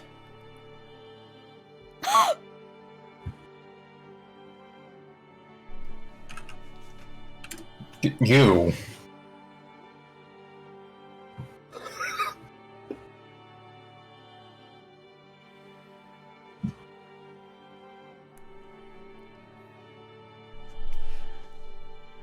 What? What? Huh? What are you talking about? Yeah. Why not me? What?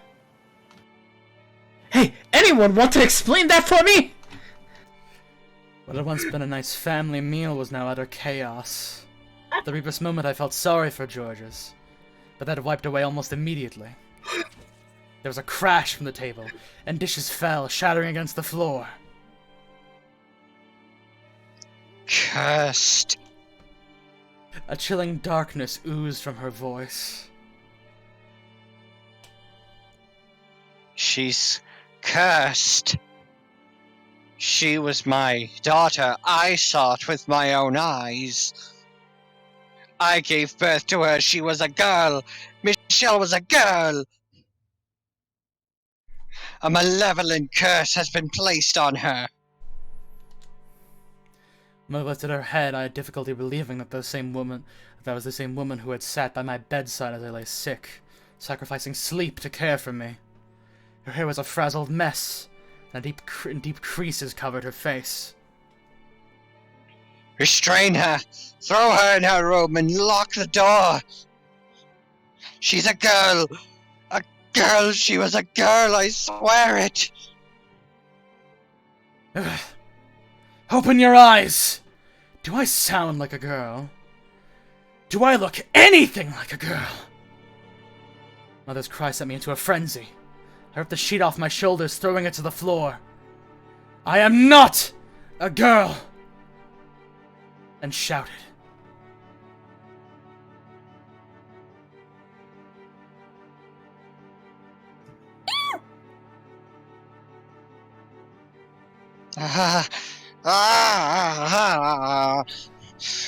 Restrain her.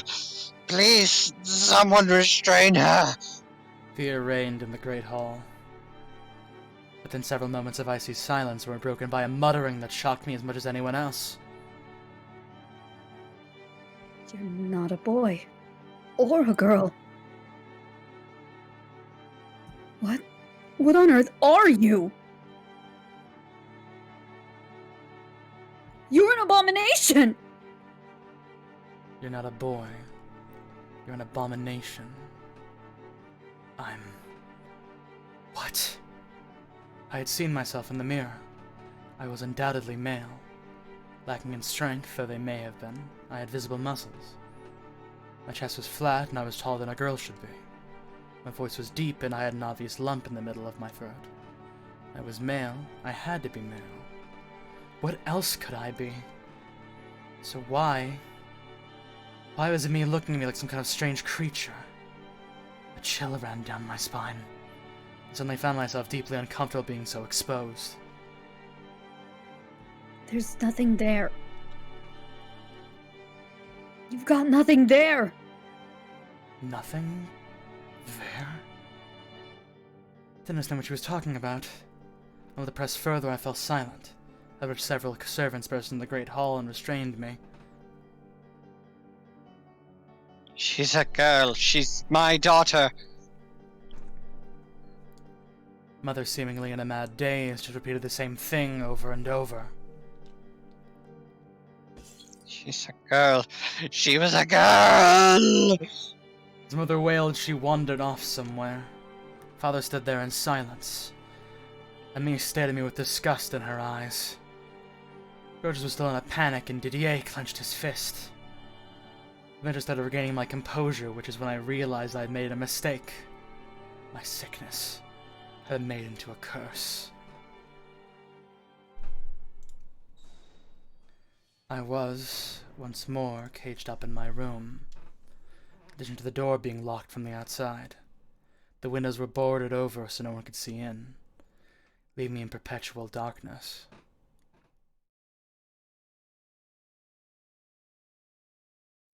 I received no visitors except the servants, and again none of them would look me in the eye. Every day was the same, day in and day out, day in and day out. The only time the routine was changed was when, on occasion, a servant would arrive bearing a letter. It was my mother's handwriting on the parchment. We lived in the same house, yet she refused to show herself before me. I had no choice but to respond to her letters. She demanded I speak like a girl, and I didn't have the strength to defy her. There was a constant sense of urgency to her letters, like she might fall apart completely at any second. And so I did as she said. I signed each letter Michelle, the female name she had bestowed upon me at birth. which I so despised. Every time I used that name, I felt like I was denying my own identity. On paper, she expressed her concern for me, but that concern only served to cause me more pain. So every time I took up my quill, my hands trembled. Mother, prayed daily that my curse might one day be broken. Am I cursed? Is that my body changed? Was it not because I was male? There's nothing there. What did she mean by that? Why did she look at me the way that she did? How am I an abomination? Why? I don't understand. Someone, anyone, please tell me. Someone, please!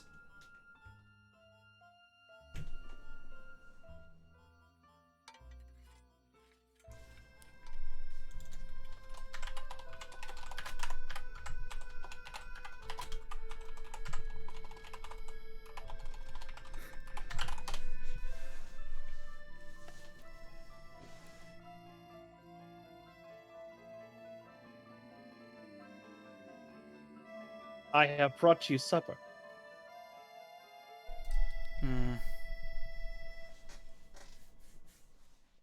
I will be back shortly to retrieve your dishes. I'll be going then. Wait. What? Wait a minute. Yes? What do you need, Michelle? Are you a man or a woman? Pardon? Which are you? I am exactly what I appear to be. Which are you? I am a man. If that is all, I will be going now. Clothes off. What? Take your clothes off right now. Everything, even your undercloths. What? Surely you jest, Michelle. I am very serious. I could not possibly. Why not? I could not expose myself. I ordered you to take off your clothes. You mean to humiliate me? I beg you, please reconsider. What are you? You're a servant of the Boulogne estate. And what am I? I am a child of the Boulogne family. I may be locked up, imprisoned in this room, but that doesn't make you any less my servant. Am I wrong? Clothes off. Michelle. I ordered you to take your clothes off.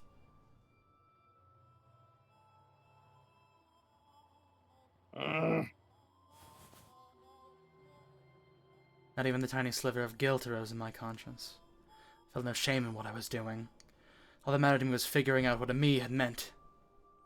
I wanted to find the truth, not knowing I would have been better off in the dark. His face twisted in humiliation. The servant undressed before me. In the dim candlelight, the man's body was shaped almost like a rectangle. At a glance, he didn't appear much different than me. A second later, though, I found my answer. I found the one crucial thing that he had that I didn't. Why? My lower body lacked that part that made a man a man. Are you satisfied, Michelle? It was then that I finally learned what a man's body was supposed to look like. I'm begging you, please allow me to dress. It would be an unbearable shame to remain unclothed any longer. before the unborn your daughter. Daughter? You still insist on calling me a damn girl? Look at these shoulders, my chest, listen to my voice. How could you possibly think that any of that belongs to a girl?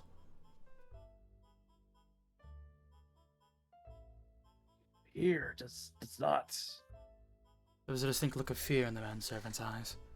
Not of respect for any difference in rank, but out of disgust for this incomprehensible thing standing there before him. Those trembling eyes, and the reality dangling there before me, blew the lid once more off everything I had been holding back. Without that, he would be no different than me. What? Everything else is all the same. So why does it make such a difference that you have one and I don't? Shell. I am a man. I'm a man just like you. I am no one's daughter. And if you still insist we're not the same, then I'll make you like me.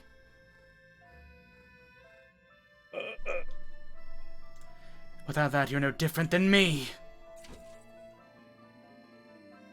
There's a mix of dread and panic that pushed me over the edge.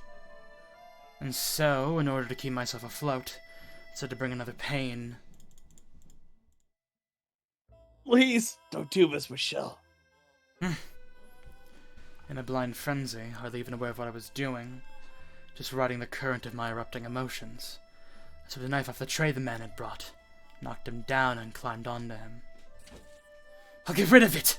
I'll make you the same! Without it, he'll be just like me! Get off me, please. Someone help! I'll make you just like me! Get in here, someone! Anyone! Michelle! Wait, is that me as well? Still you. I thought that was someone answering it. She's delirious! The fog of hysteria suddenly was I was surrounded by several servants, and the next thing I knew I was on the floor beneath them. There were many, if not more of them, when I had made the scene in the great hall. A dozen men servants stared out at me. I was filled with fear and revulsion. And in the shadows beyond the crowd, I saw Mother looking in on me with vacant eyes. Mother. Mother, why? Why only speak to me through letters? Why do you say I'm cursed? Mother, I'm male. I was always male. Tell me that I am, Mother. Let me out of here, please! I'm not delirious, my head is perfectly clear. I'm normal, there's nothing wrong with me. I'm not cursed! Mother, say something! Mother! Not you! Sorry about that. I was shoved into my room again. Even the servant stopped coming. I pushed in and shoved it, and I pulled it, and I pounded with all my strength, but the door and windows didn't budge. A day passed, and another. With no food or water, I started fearing death was upon me. I had no idea how miserable it was to go so long without water. It was dry and cracked, and it felt like it was on fire, making breathing difficult. 2 days. 48 long hours. It felt like I was going to lose my mind. After just 2 days, my skin stretched tight across my bones, looking hard and dry in the soft candlelight. Water. I need water. Someone please give me water. Why won't anyone bring me any? Why? My family had abandoned me, and they were leaving me to die in this room. When I realized that, I broke into uncontrollable shaking. The helplessness threatened to suffocate me. Fear of death turned to panic, which only scrambled my already confused mind further. I grabbed the chair, swinging it at the window, at the door.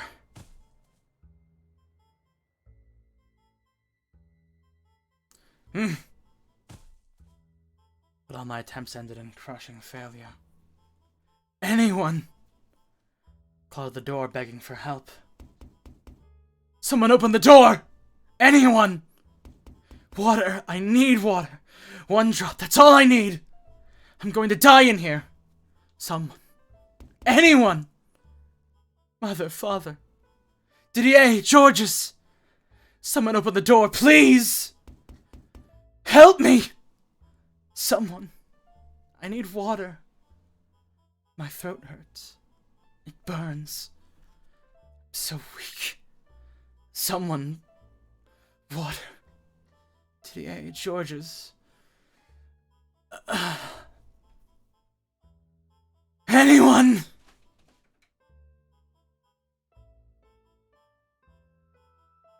Not a single soul came to the door. With no food or water, the 3rd day came and went.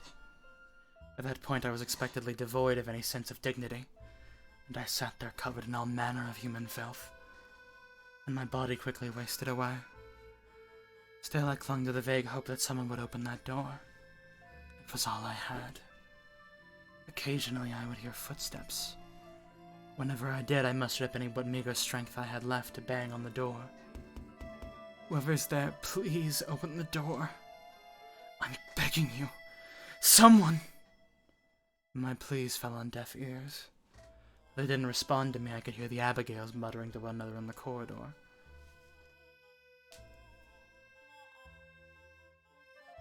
Did you hear that? Holy shit.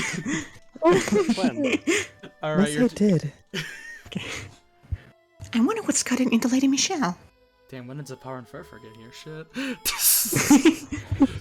And they say she was cursed. Maybe she sold her soul to the devil. How dreadful. We should stay away from that door. If you don't want to be cursed, too. I am not cursed. I did not sell my soul to the devil. I'm kind of scared. I might have to find somewhere else to find work somewhere else. Make sure we stay away from that door. Why do you think I'm cursed? I never did anything wrong. Lady Michelle has lost her mind. She's deranged. I'm scared even thinking about her. I am not deranged. My mind is perfectly fine. She's right crazy. She's right mad. No, I'm not. I'm perfectly normal.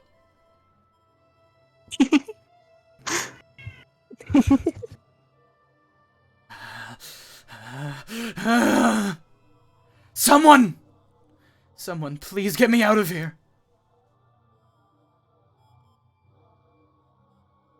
The 5th and then 6th day passed, and by that point I was hovering on death's brink. I lacked even the willpower to hold myself up against the door, so I simply lay on the cold floor waiting for the end. I felt no sorrow, no anger, no despair, nothing. I'd been sucked completely dry. Couldn't even compose a coherent thought. Which is why, when the door I had so yearned to actually open did,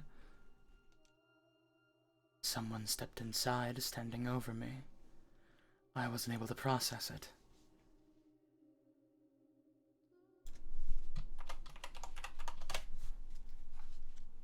My God, what a mess.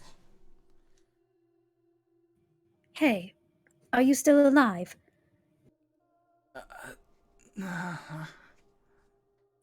Well, look at that. I was afraid you would be dead. It was a Mia's voice.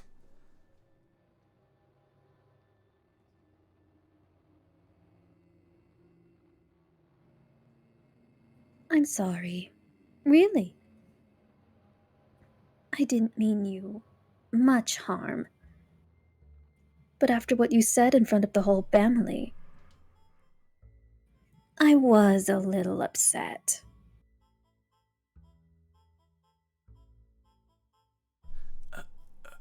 I couldn't tell what she was saying. All I could hear were garbled sounds, and all I could do was moan at her.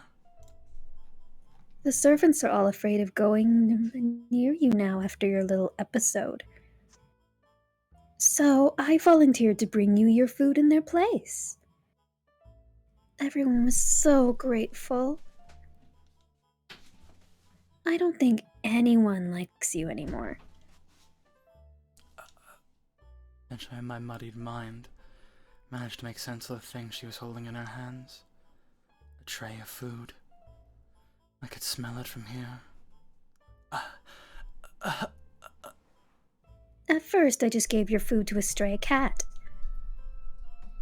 I wish you could have seen it devouring every last bite.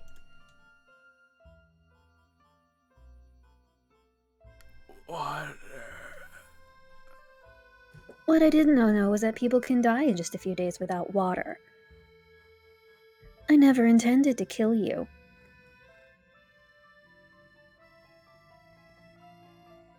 I just didn't know. So I'm really sorry about that.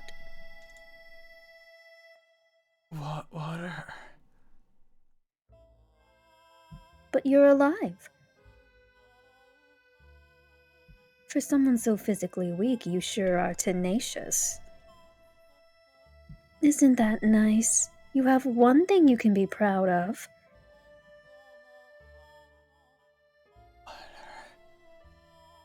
What was that? Water?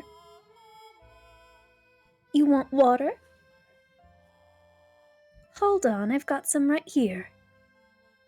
She picked up a goblet of water with her delicate fingers. My hand swiped weakly at the air, trying to grab it. A grin spread across her lips, and then she let go.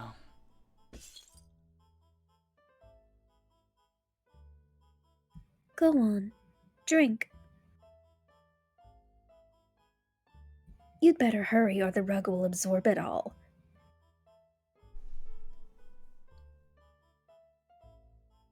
You wanted water, didn't you? Then drink.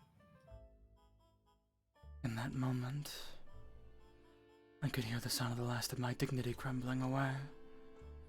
Driven solely by my survival instinct, I bent down toward the rug, pressing my lips against the spreading puddle. You really did it. This is too good, Michelle. You look like a cat. No, cats are much more graceful.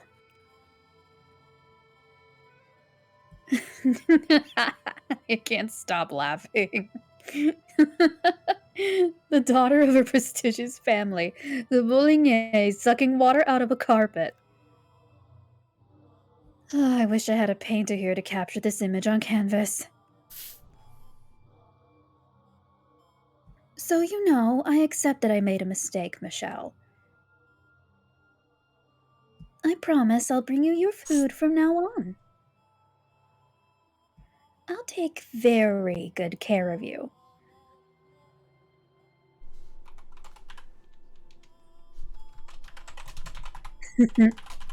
This is going to be fun.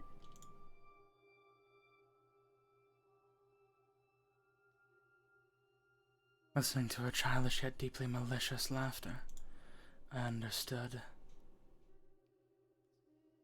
I was her plaything now. My hell was only just beginning.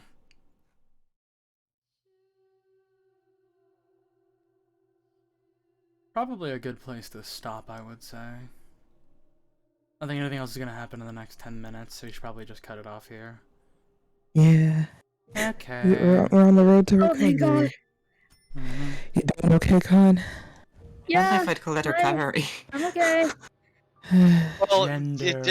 it sounds like Michelle's got some food and water, which sounds like a great first step to stabbing Amy to death. True, I true. have so many saves that are just black. This fucking blackness. screen. I honestly The thought save- he was the about to fucking- crush his head into the floor and say, "Lap up, you dog."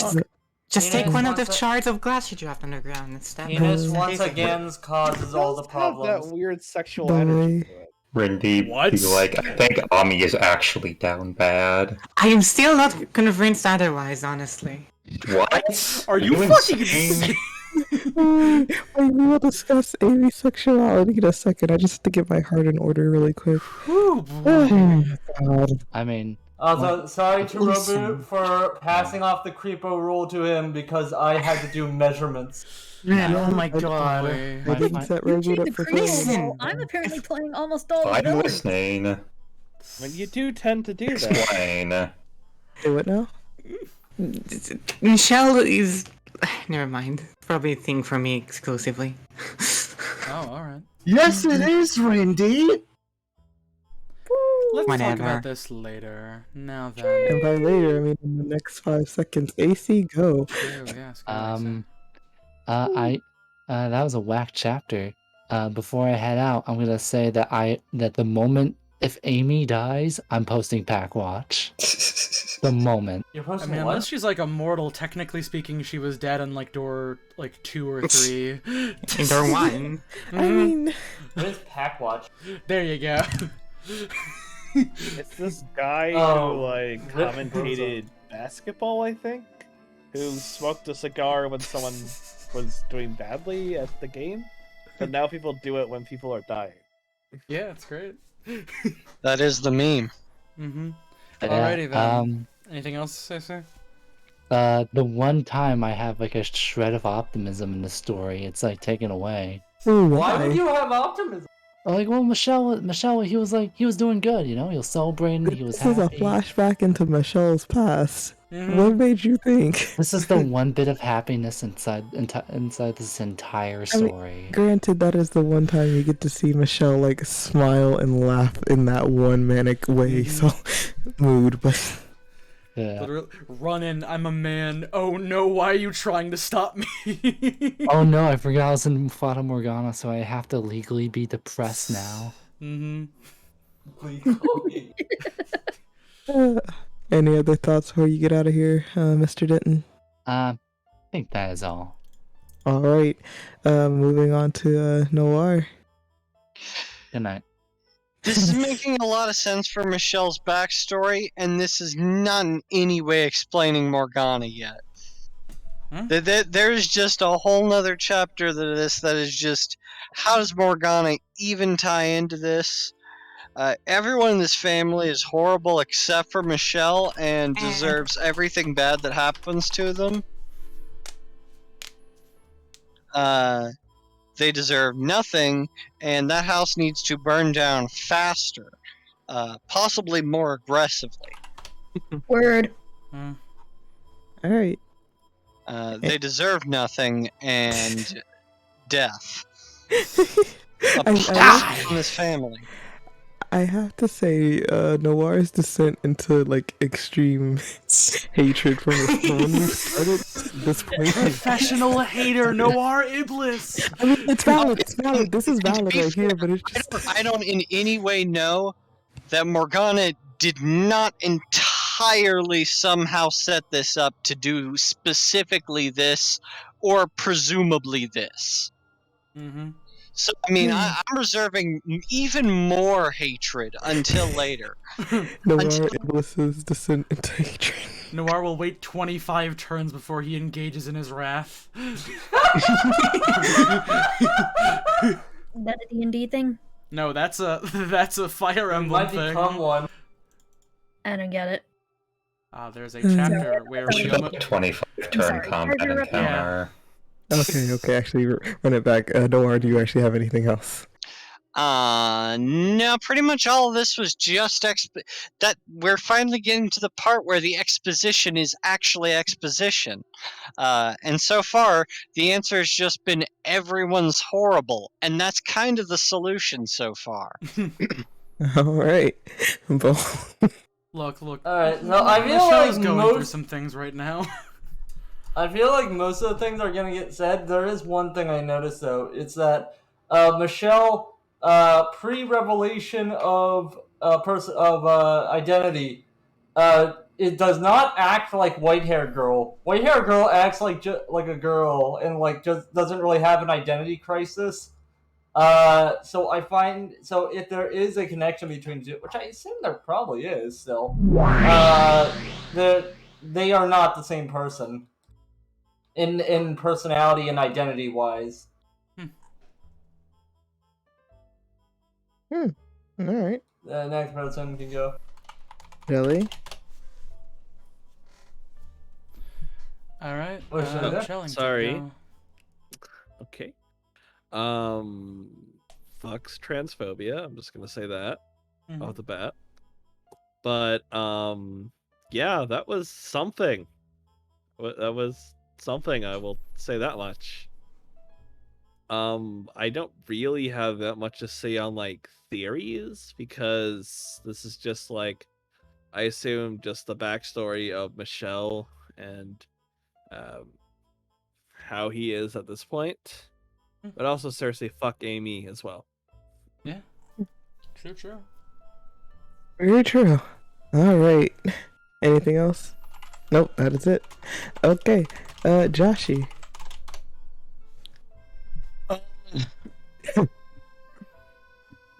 A lot. That was a lot. Man,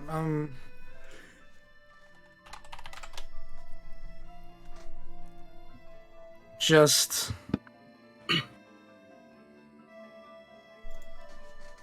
it makes me wonder if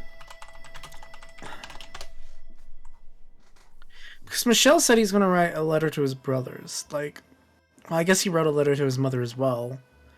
Does that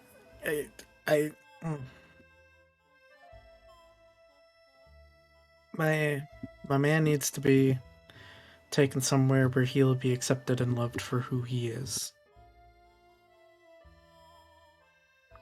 So Anyways, I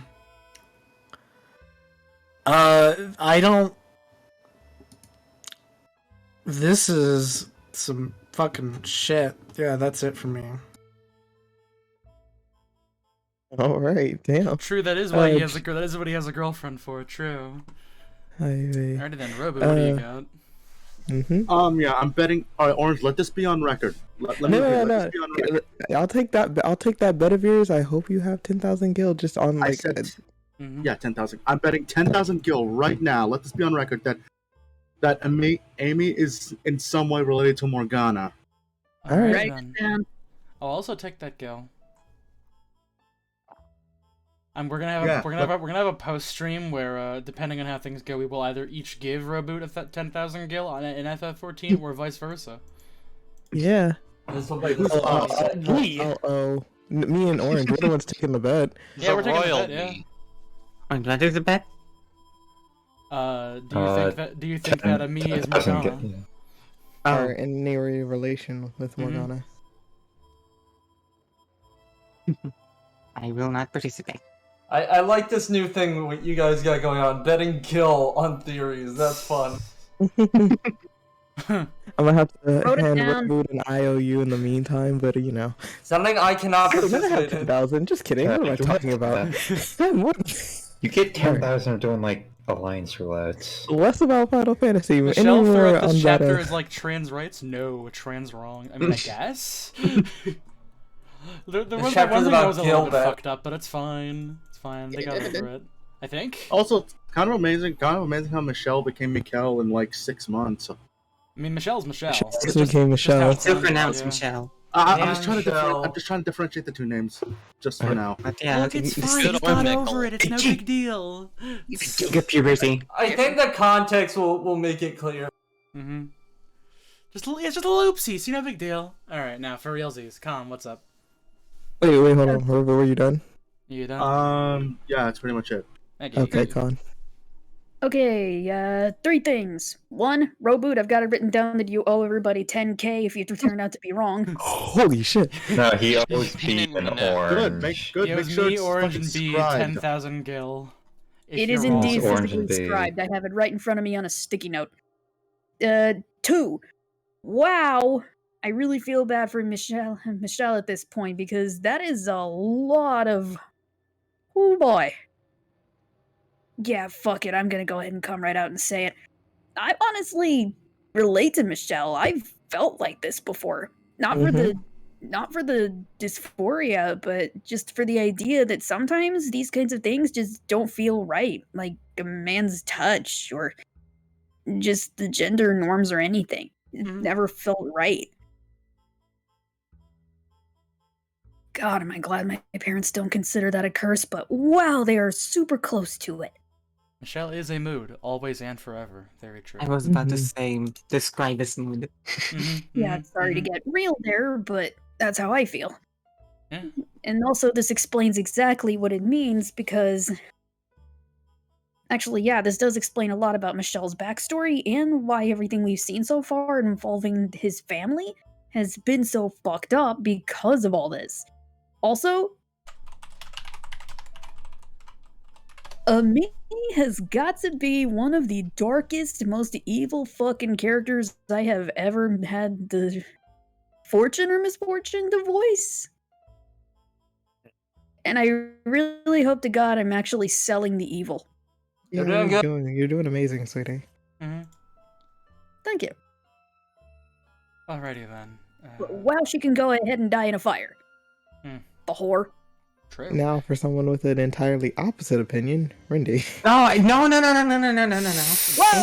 Whoa! Amy should die in a fire. It's time for No. Wow.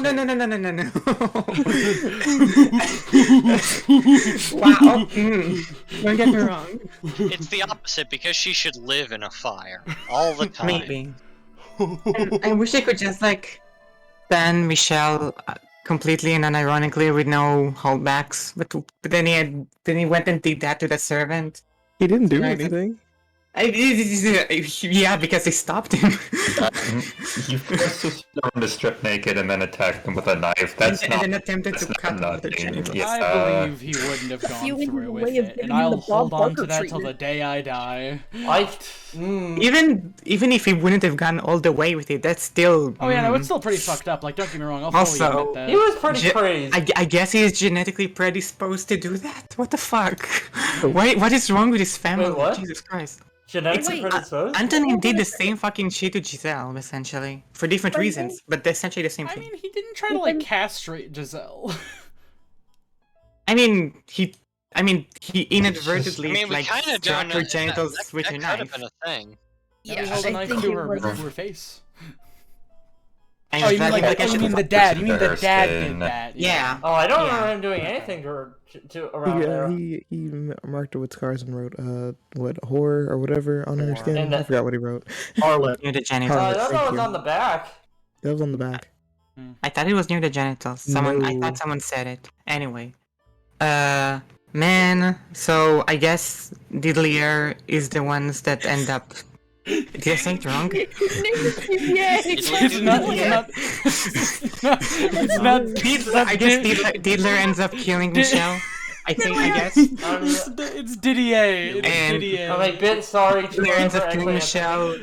And Georges is the one that I guess like supports him. And I know what I said. He's an artiste.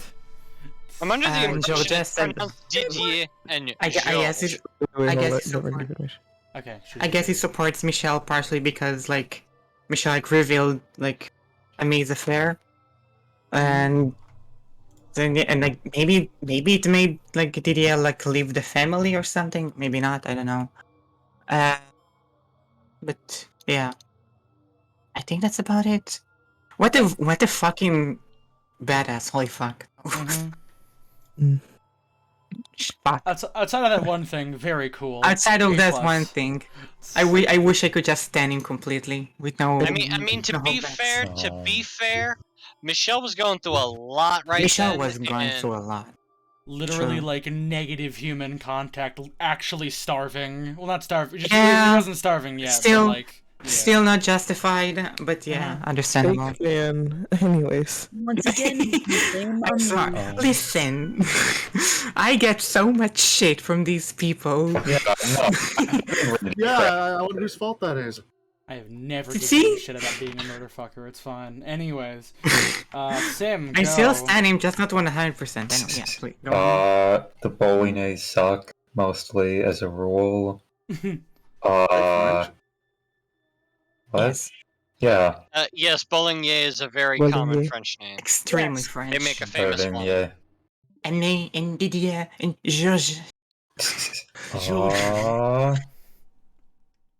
Also, what's it with characters named George? Is George taking brides who are way younger than they are? How old is George? This is like the Middle Ages. George is probably like in his 20s or so. I thought it was like 16. I thought it was like 16. No, I thought it was 1500s. Him and Didier are like adult-ass men, I'm pretty sure. Yeah. Well, that at the very least is normal for this time period. Age of consent was barely a thing. Actually, in the check his Middle age. Clinical, thank you. Umaneko George has less of an excuse. Mm-hmm. True. George. He's 20! I knew it! Okay, so 20. And Amy was like, what, 14? 15 years old. She is 1 year older than Damn. Michelle. Wow, so Michelle is actually the better. Mm-hmm. I'm not gonna. I was about to say. I'm not going to say it. Let's not do that. All right, Tim, back to you. Apologies. I don't have a whole lot It's to just a say. relationship. Wait, hold on. I'm wondering if and how the Morgana was involved in this, if she was at all.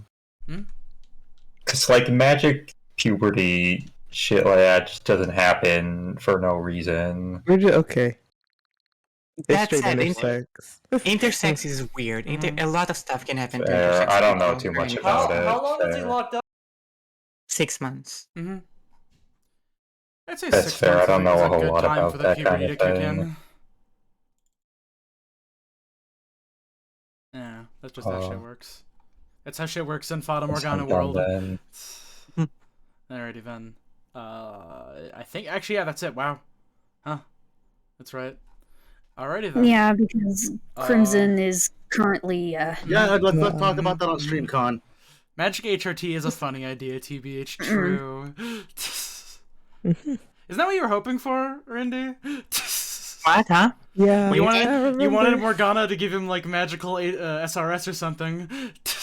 I mean, they implied it was sort of like that before.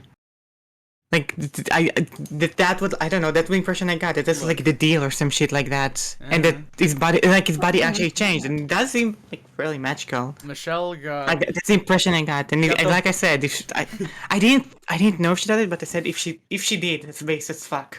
It is pretty funny, because, like, what is it? He got the voice-deepening, bone-lengthening disease.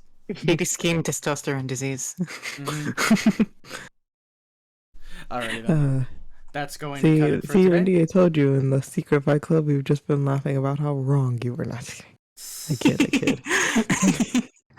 I didn't say she did it. I said like it sounds like she might have. And I said if she did, that's cool. I didn't. Yeah, wasn't a theory. I wasn't drunk. I wasn't drunk. Yes, you may. Thank you. Sorry about that. Go ahead. I actually did remember. Aren't some of the tertiary male characteristics through puberty to actually get growing pains in your bones and your legs? Yes. Yes. 500%. Also being horny as fuck. So. What are you talking about, Ring? I'm still horny as fuck. Shut up. That seems to be a concurrence no matter what. Testosterone is a much stronger horny hormone than estrogen. So a flood of it causes horniness in puberty. That is definitely true. Alrighty then. We're gonna stop talking about puberty now, and we're gonna end the stream. Okay. I'm just saying, Oh, wait, the wait, possible did explanation for the dream. Hair is gonna start growing where it used to not. And you don't Yeah. want. You didn't Hair's want gonna me start to growing where be you a don't hormone want it monster? to. Wait, did Joshie go? Or was he AFK? Yeah, Joshie went. Yeah, he Oh, went. I So guess I'm I just He saying, didn't. like, he Yeah, I didn't have did much, go. but he didn't have much but an emotional reaction of what Yes, happened. it was a lot to say. Well, like first off, this is a topic as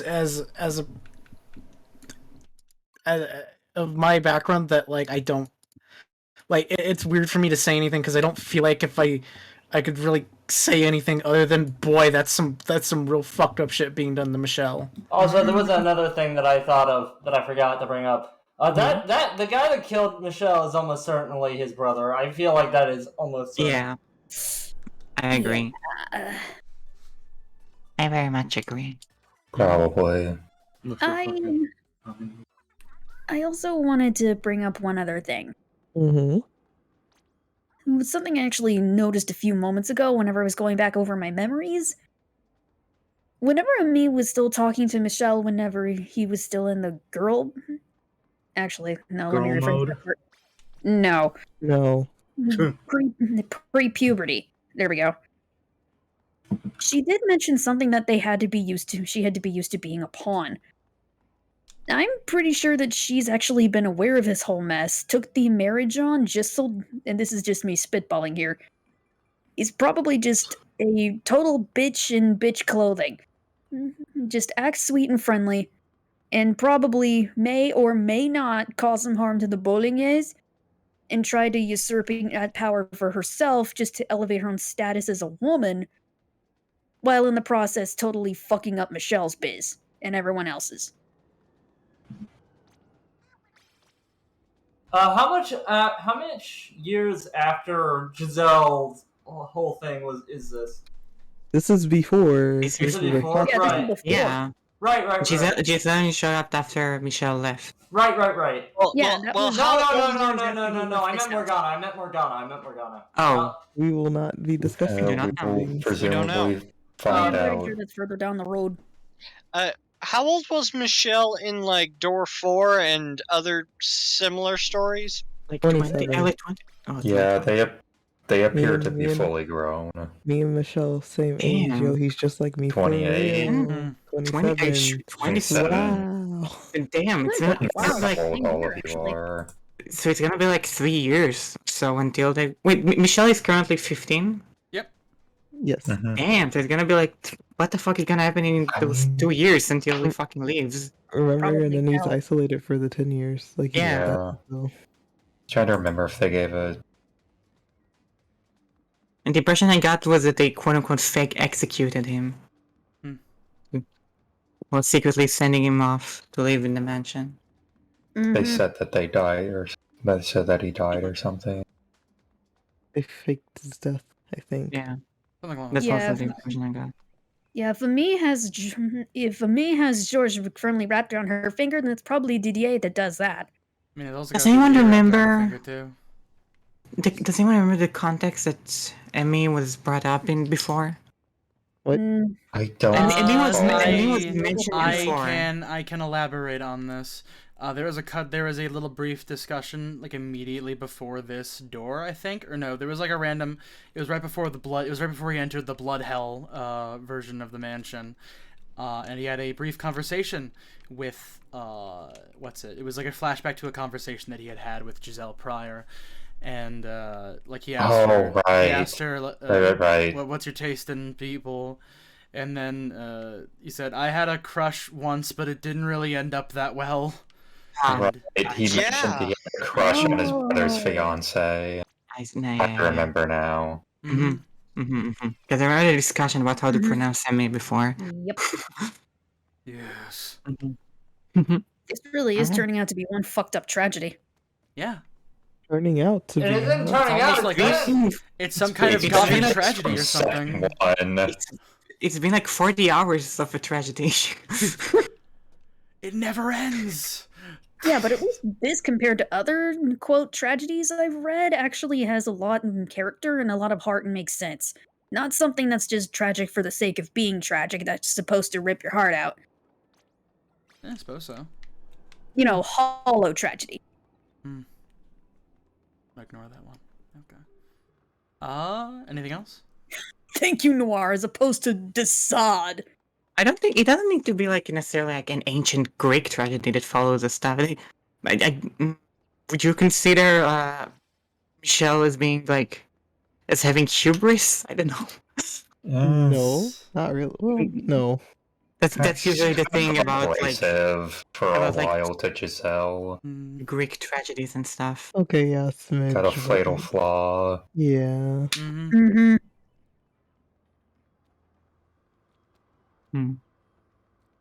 Anything else then? That doesn't get on the stream. I think that's it. I'm gonna go be sad. Alright. Let's go be Alright. sad. Good shit. Let's go be sad in the Final one. Fight Club. Good shit is all I say. Good shit, stuff. yeah. Good Talk stuff. to you later. Yeah, I might go to bed, so talk to you both possibly okay. later. Understandable. Okay. Alright. Make sure to drink your gender fluid, everybody. Good Night, night. everybody.